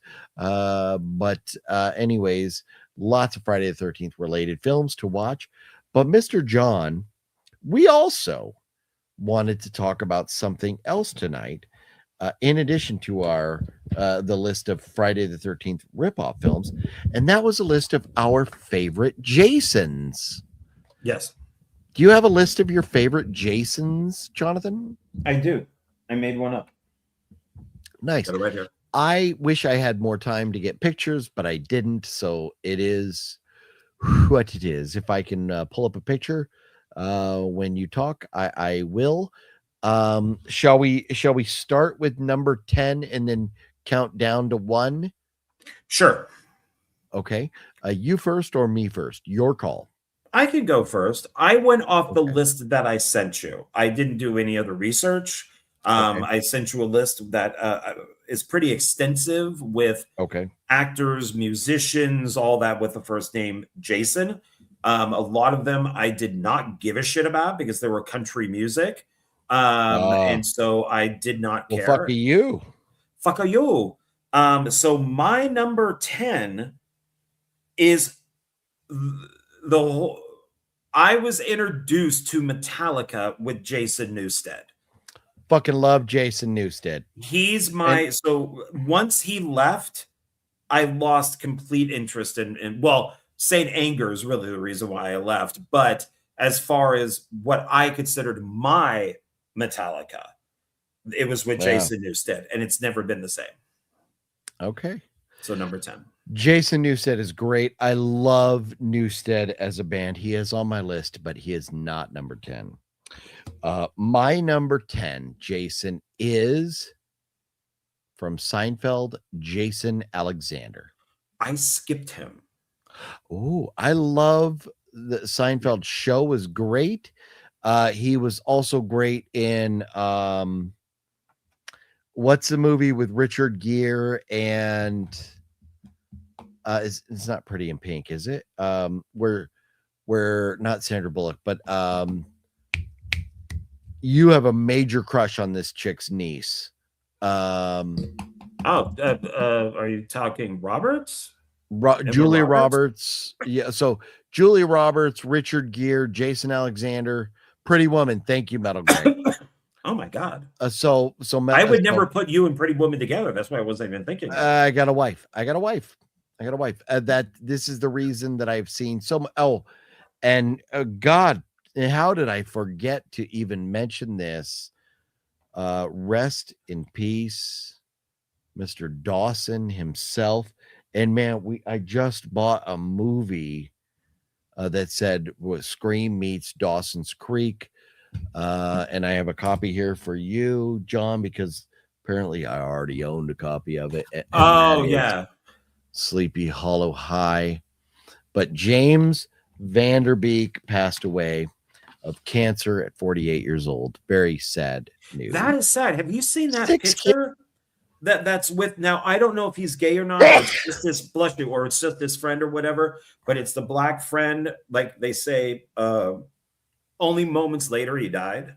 Yeah, well, that was his last words to James Van Der Beek. I don't know if he died later, but that's Carlton, Mr. Are they just Carlton friends, or was they're just friends in real life? I didn't know who the guy was. I'm just like, maybe he's Fresh gay. Prince of Bel Air, Carlton. Okay. Not unusual to be loved by anyone. I mean, I know of it. Yeah. Yeah. So, and he was a host of like Dancing with Stars, stuff like that. He was a host of America's Funniest Home Videos for a while. But they were just great friends. That was his last moment with James Van Der Beek.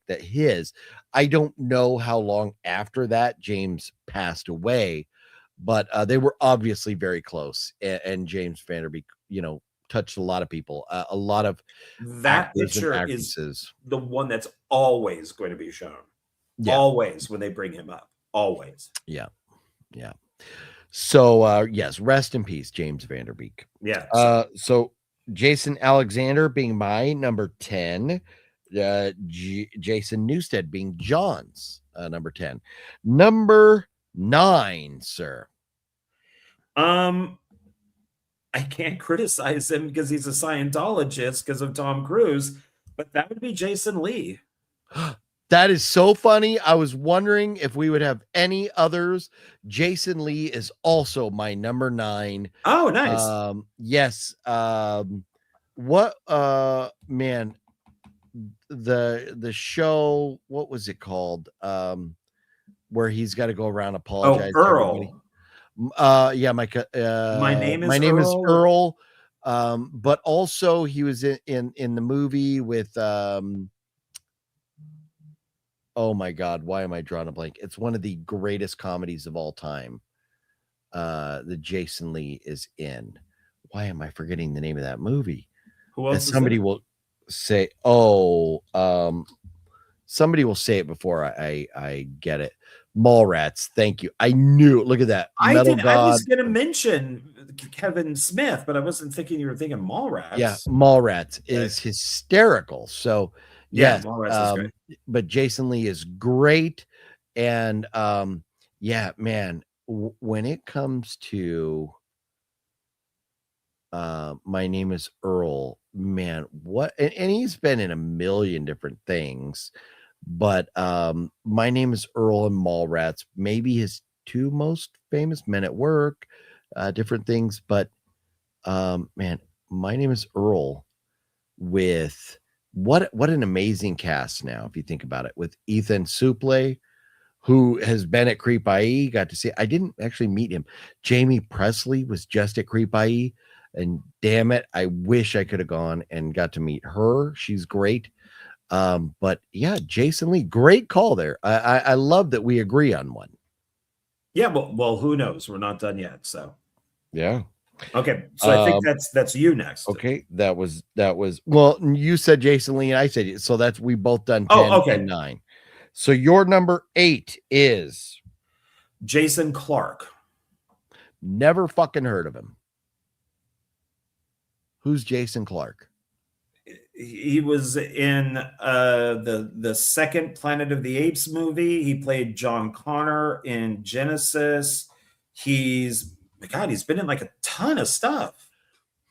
Is he a newer actor? Oh, Zero Dark 30, Mudbound, Terminator Genesis. Okay, I've never seen any of those movies. Oh, he's an Oppenheimer. Okay, I liked Oppenheimer. Okay. Most of those. Oh, and he was in Pet Sematary, which I hated. Good film. My number 8 favorite Jason, and fuck John Ward, is Jason Aldean, a phenomenal country singer. Jason Aldean, John Ward, was on stage performing live when the Route 91 festival shooting happened in Las Vegas. Remember the guy in the Mandalay Bay who shot at all the people in Las Vegas? Yes, I was killed here. all those people. With bullets that were like that big. Jason Aldean was performing live. He was the one on stage. Well, maybe that says something. It says maybe the guy wasn't aiming at people; he was aiming at him. Because maybe he was paid by the Clintons too. Who knows? Oh, I don't. Maybe just bullshitting something out there. But Jason Aldean, I love his music. I love him just as a person and what he stands for and everything. So, okay. I don't really know. I know of the name, but that's about it. So, all right. This one was a little iffy, but once again, I'm going off that list. Jason Schwartzman, who I think is funny. I like him as an actor and everything, but if I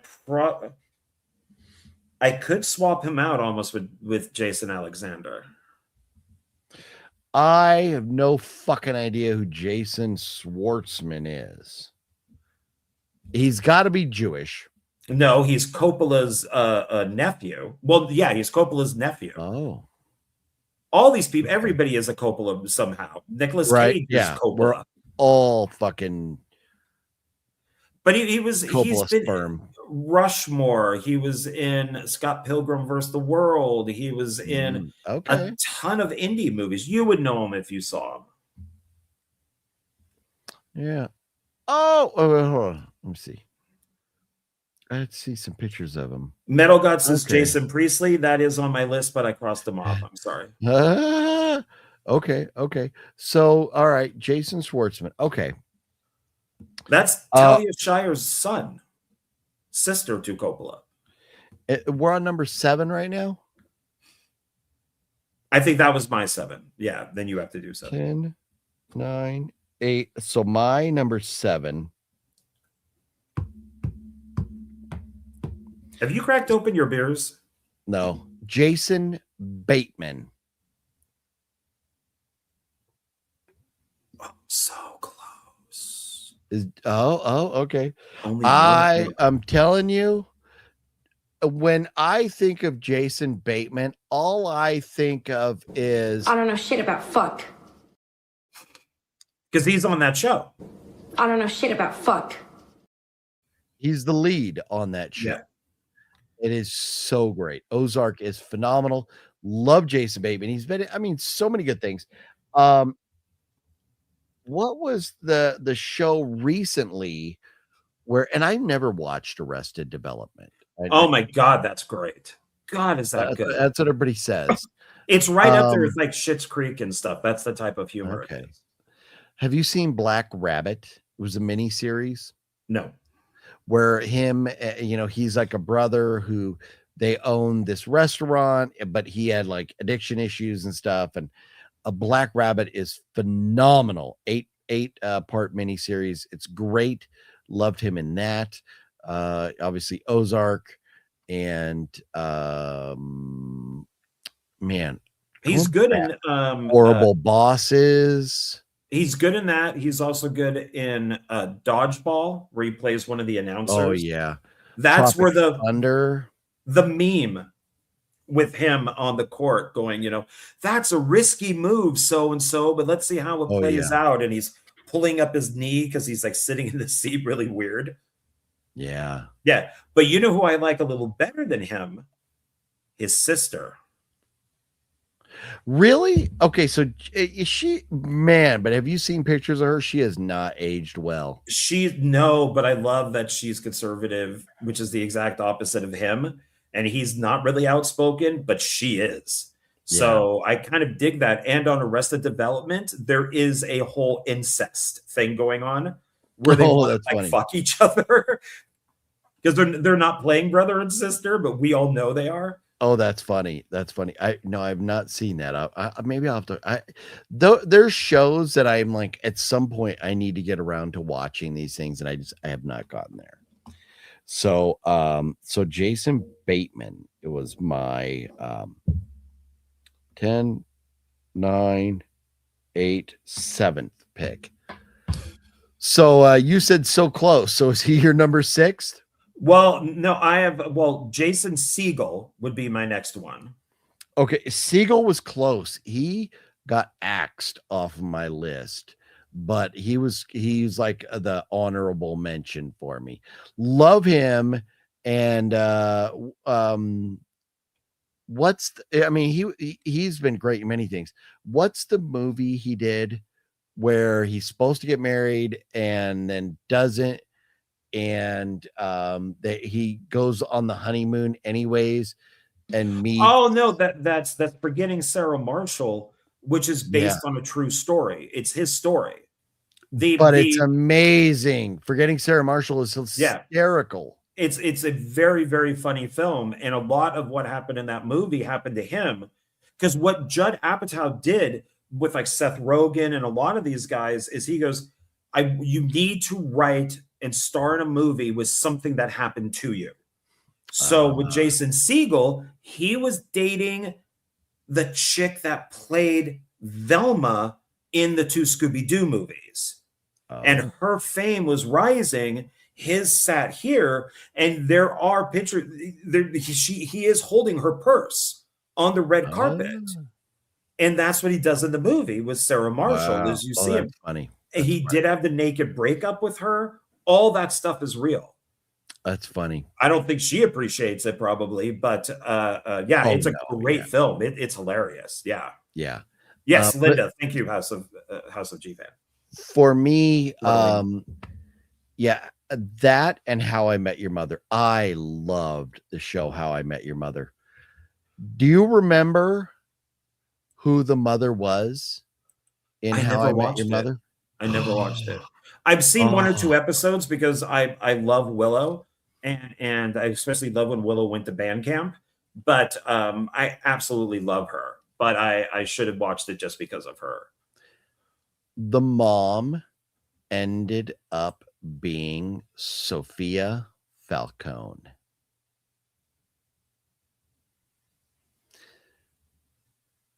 I know the name. The lead actress, the number 2 build in The Penguin. The female, her. She ended up being the mom. Oh, wow. Yep. I loved her in The Penguin. Oh, she's fucking phenomenal. She's great in everything. And there's something just so unique about her. But she fits your criteria of hot girls with dark hair, olive skin, that Italian look. Yeah, I love Italian. Yeah. Yeah, it's funny. Fat Samurai Guy and Lady Fat Blood both agreed they would like to tag team her. So I'd like to be on that team. There you go. Man, How I Met Your Mother was great. So Jason Segel, good pick. That was your number 6, right? Yes. So my number 6 would be Jason Patric. I had him, but I crossed him off. So everybody knows Jason Patric, whether you realize it or not. But and of course, does he spell his name differently or something? Why can't I find him? It's Patric. No K. But does he go Jason? Yeah. Oh, there we go. Okay, yeah. So he was great in The Lost Boys. I don't remember him in Speed 2. Yeah, he's the love interest. It's because Keanu wouldn't go back, so that's the love interest. Okay. Yeah. But yeah, he's been in a ton of stuff. Sleepers, just all kinds of different things. But yeah, just specifically because of The Lost Boys, he's on the list. But I know there's something else that I'm like, oh yeah, that's right, but I just can't think of offhand. But Strange Darling, he's great as he narrates it. Strange Darling is fucking phenomenal if you haven't seen Strange Darling. Terrifier 3 can fuck off. I don't care about that movie. I know he was in it, but whatever. But rude being such a big part of like the Lost Boys franchise. So Jason Patric. 2, 3, 4. So that was number 6, right? Yeah. So now my number 5 would be Jason Bateman. Okay. Yeah. And I cannot argue with that at all. Jason Bateman is great. Yeah, he doesn't deserve to be down. In my case, I don't think that he deserved to be higher. I think that he's but yeah, because then yeah. So for me, my number 5, and it's a perfect rating for him because there's been so much good and so much dog shit that it gets right in the middle at a 5, and that's Jason Blum. He's on my list, but Jason Blum, because I mean, you have greatness, and then you have Five Nights at Freddy's, and you have Megan 2.0, and then you have dog shit like Drop. And I get. I was waiting to see. Your reaction. How dare you? But no, if you go back, The Purge, he did produce Black Christmas. But Happy Death Day to you. He produced the new Black Christmas? The 2019 one. Is that the bad one? Is that the yeah. Oh shit. Yeah. But the Lazarus Effect. I fucking loved the Lazarus Effect. That's a great movie. Ouija and the Purge, Creep, 13 Sins, Insidious Chapter 2. I mean, like Dark Skies, The Bay, there's Sinister, Paranormal Activity. There's so many great films that he's involved with, but then there's so many dog shit films. But The Green Inferno, which is very controversial. I love The Green Inferno. A lot of people hate it, but I thought it was great. But Jason Blum, he is my number 5. It's a perfect number for him because I love half of his stuff and I hate half of his stuff. Okay. I can see that. So number 4, sir. That would be Jason Reitman, son of Ivan Reitman, the director. Okay. He directed stuff like Juno and Thank You for Smoking and the last 2 Ghostbusters movies, and he's the son of Ivan Reitman. He's a very good director. Okay. Yeah. Okay. My so we're at number 4 now, right? Yeah. My number 4 favorite Jason is Jason Newsted of Metallica. Wow, mine was 10, yours is 4. Okay. I love him. His years with Metallica are the best Metallica years. And that includes Load and Reload. Okay. Up to the Black Album. Okay, so that's what, 2 albums? So when I think of Metallica, I think of Newsted.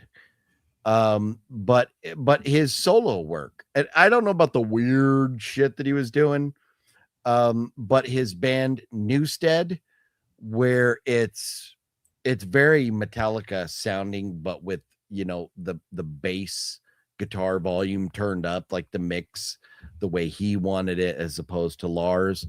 I love Newsted. It's a great, he's got some great music there in that band, but he is great. And Metallica has been such a big part of my life. At least Justice, Master Puppets, Ride the Lightning, Kill 'Em All, and Garage Days, those albums. Black Album, okay, and the rest can fuck themselves, but no, he's no Cliff Burton, but Cliff died so young. And for me, Cliff died before I was a Metallica fan. So it's like, it would be like for me saying I was a fan of the Beatles, before Ringo Starr, when they had the original drummer, I know Cliff was there, part of a couple albums, but it was just before my time. So I just, I love Newsted. I love Cliff. Obviously, Metallica would have never been what they were without his, musical prowess, his writing, his riffs and stuff. But,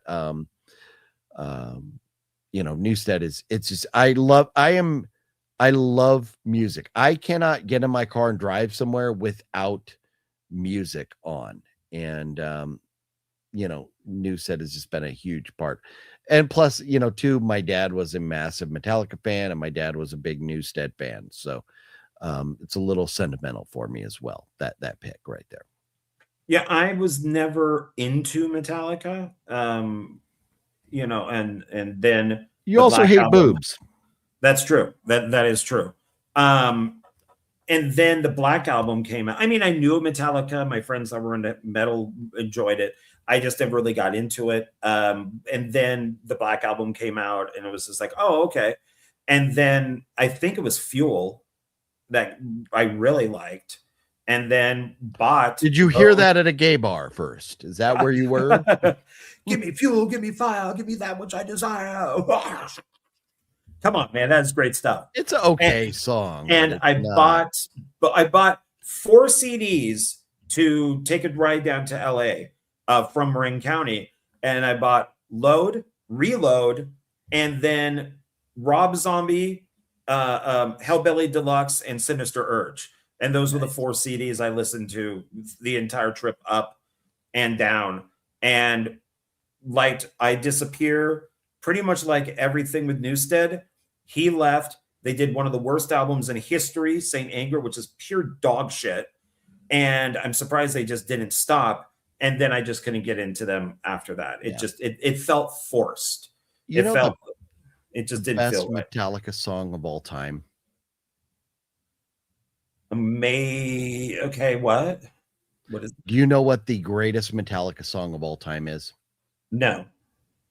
Does anybody in the comments know what the greatest Metallica song of all time? There is one clear cut, without a doubt, greatest Metallica song of all time. No Remorse. Like, it's pretty clear cut. It is Orion. Do you know why it's Orion, John Ward? No. Because it's instrumental. Okay.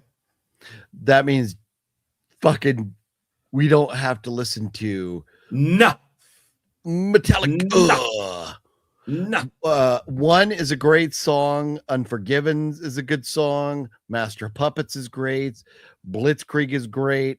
It's really when Rob great. There's a lot of great songs. Is when he started doing the no. But Metallica, Orion is so fucking. Orion just fucking rips, and it goes through like really fucking hard. Kind of comes back to almost like a ballad, you know, and then goes back into it and everything. But you don't have to listen to fucking Hetfield fuck it up at all. So, Orion. I felt Sean was gonna say Orion. yo, I bet you were. John Ward is being a smartass, Mr. Sean.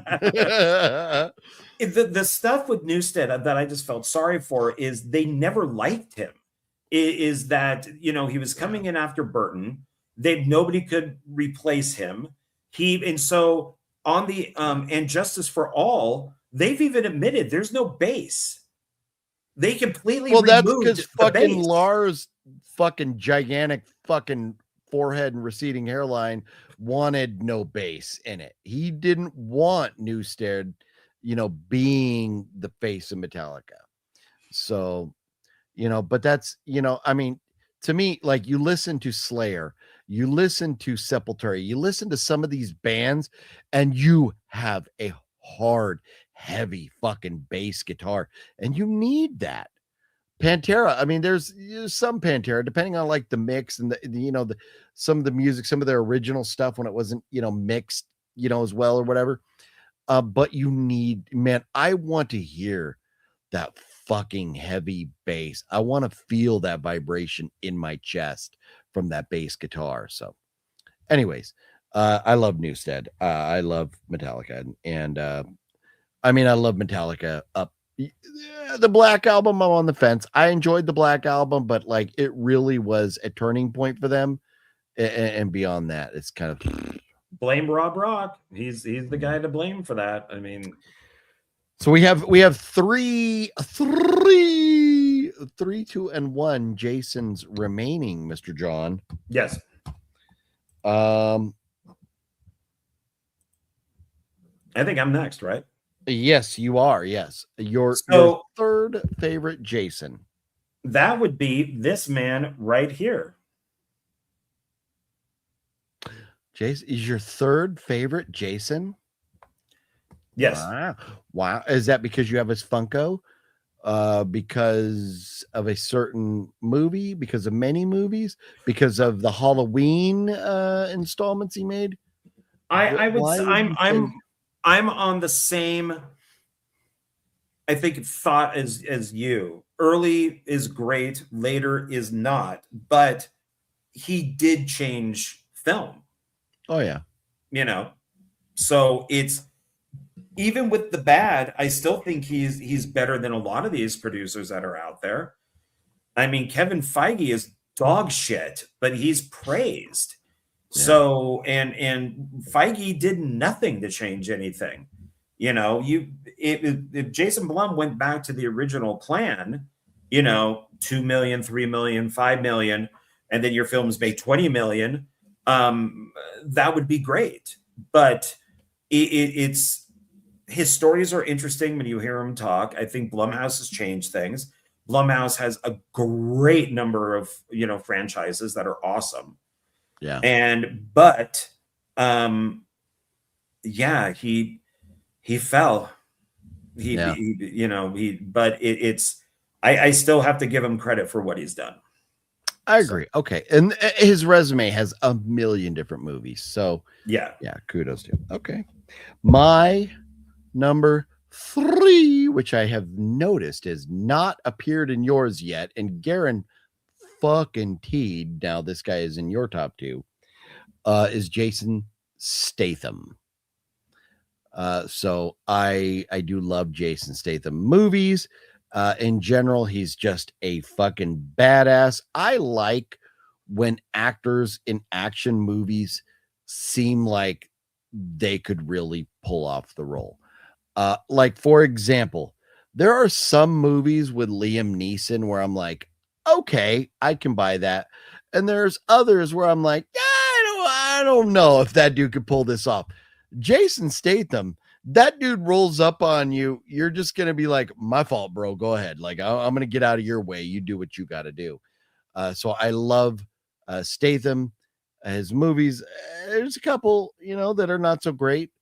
But for the most part, Jason Statham movies are always fun and entertaining. So number 3, Jason Statham. And we could talk about that more when we get to your choice of Jason Statham in your top 2 if you want, or we could talk about him more now, John, because Garen fucking teed, he's in your top 2. I'll wait. Okay. Wow. Okay. So fucking spoiler alert. If he's not your number 2, holy fuck. My number 2 is Jason Momoa. Wow. Oh, that guy didn't even make my fucking list. He's just hilarious. He's just a funny guy. I need to see something he's in. I don't think I've ever seen a Jason Momoa movie. I think he's really good as Aquaman. I think he's going to be really good as Lobo. I liked him in Fast 10. He steals the show in Fast 10, which I'm really surprised about, especially with Vin Diesel being there. I like that he made fun of Amber Turd on, I think it was Aquaman 2, and then ended up fucking her. So right, he banged her. And she shit on a bed. He still banged her. Well, they're both from the water, so I mean, maybe he screwed her in like a fish tank or something. She had a clean. Yeah, she swam away in her. He just took his hand up there and was doing this, and kind of, splish splash. I was taking a bath, all I washing Amber Turd's ass. Yeah, so it's I think that the guy's hilarious. Now, do I go see movies that like, oh my god, it's a new Jason Momoa movie? No, but if he's in a film, it's a plus. Definitely. So. You know what I love? And Jason Momoa, he should probably be on my list because I love that he is a massive heavy metal fan, and he was there at Ozzy's final show. He was like, announcing bands and stuff, and I was like, that's fucking awesome. I love this guy now. I just didn't know him from much else aside from Aquaman, and I've never seen. I don't care to see Aquaman, So one or two. I just don't. And One is so good. I don't. Huh? One is good. The first one. Okay. Yeah. They're just superhero films, and I just don't Yeah. care, But his love for metal and him introduced when I saw he was out there in mosh pits and everything, and I was like, that is fucking awesome. I loved that about him. So kudos to him, and he should be maybe on my list. He's definitely another honorable mention that just should have been on my list. Okay. But John, apparently you're gonna fucking hate my guts because I did not just go with real life Jason people. I went with Jason's. My number 2 favorite Jason of all time is Jason Voorhees. Okay. All right. I guess. Okay. So I don't know if that is is Jason Momoa married to Lisa Bonet? Oh, that's right. Yeah. He could do a lot worse, man. Lisa Bonet back in the Cosby. Do you think she was ever Cosby'd? She's kind of messed up, so maybe. Probably, huh? Yeah. Yeah. But she's been around the block a few times, Oh yeah. No, what was the movie? What's that movie? She got naked in quite a bit.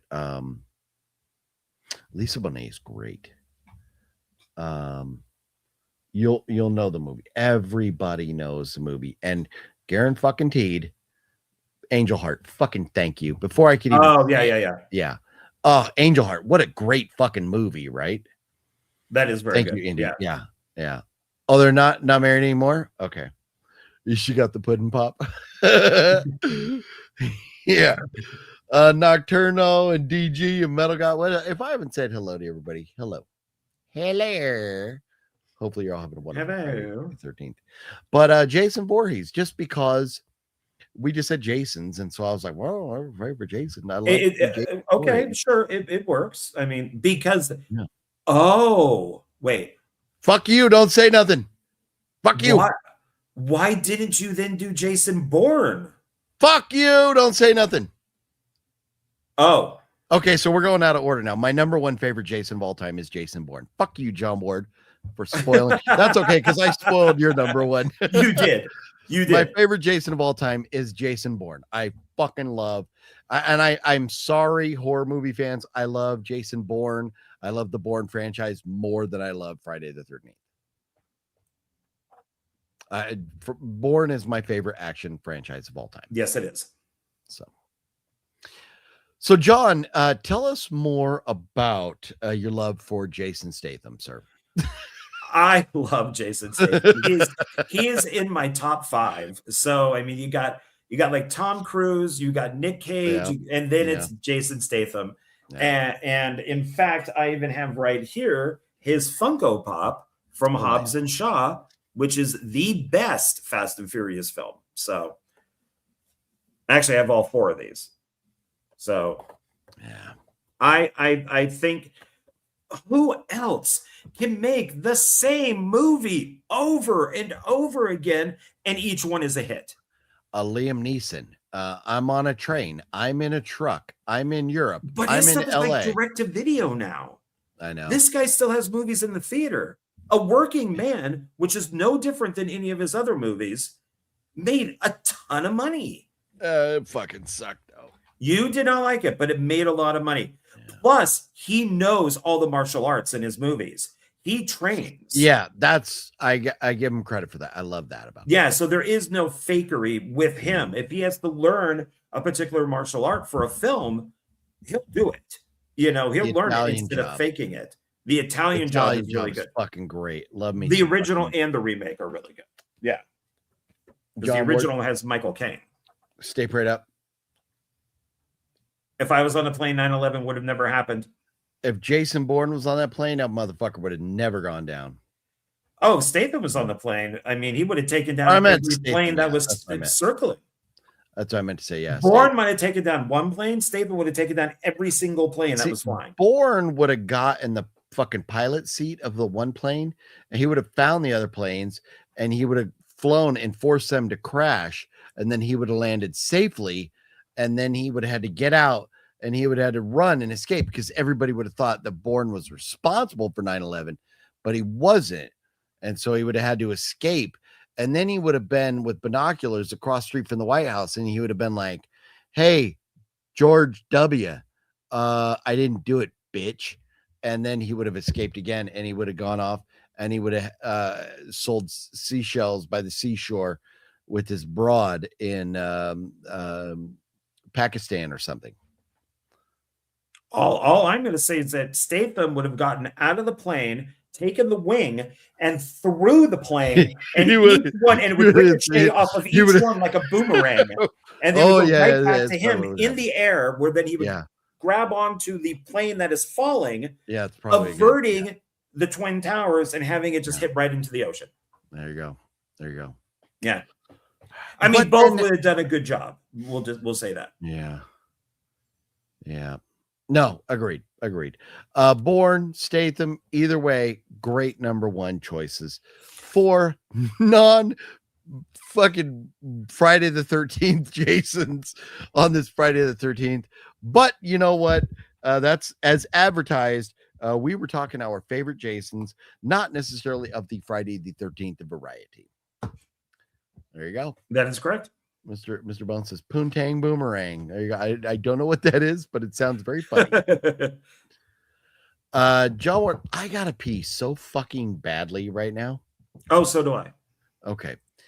This was fun. I'm glad we did this tonight, and I didn't fucking have any beer. I had two. I got five warm beers and 2 Diet Cokes I drank. Killing me right now. Sunday night, shall we do this again?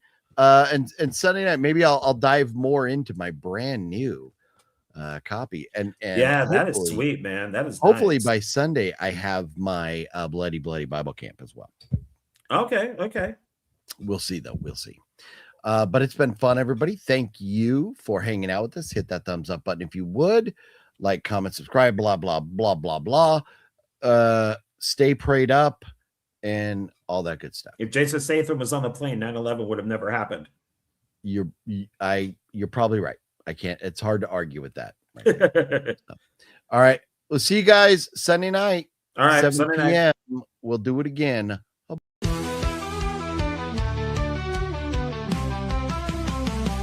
It's Horror Movie Monday. You already know. Chills in the air and the tension's low. OGP steps up, setting the tone.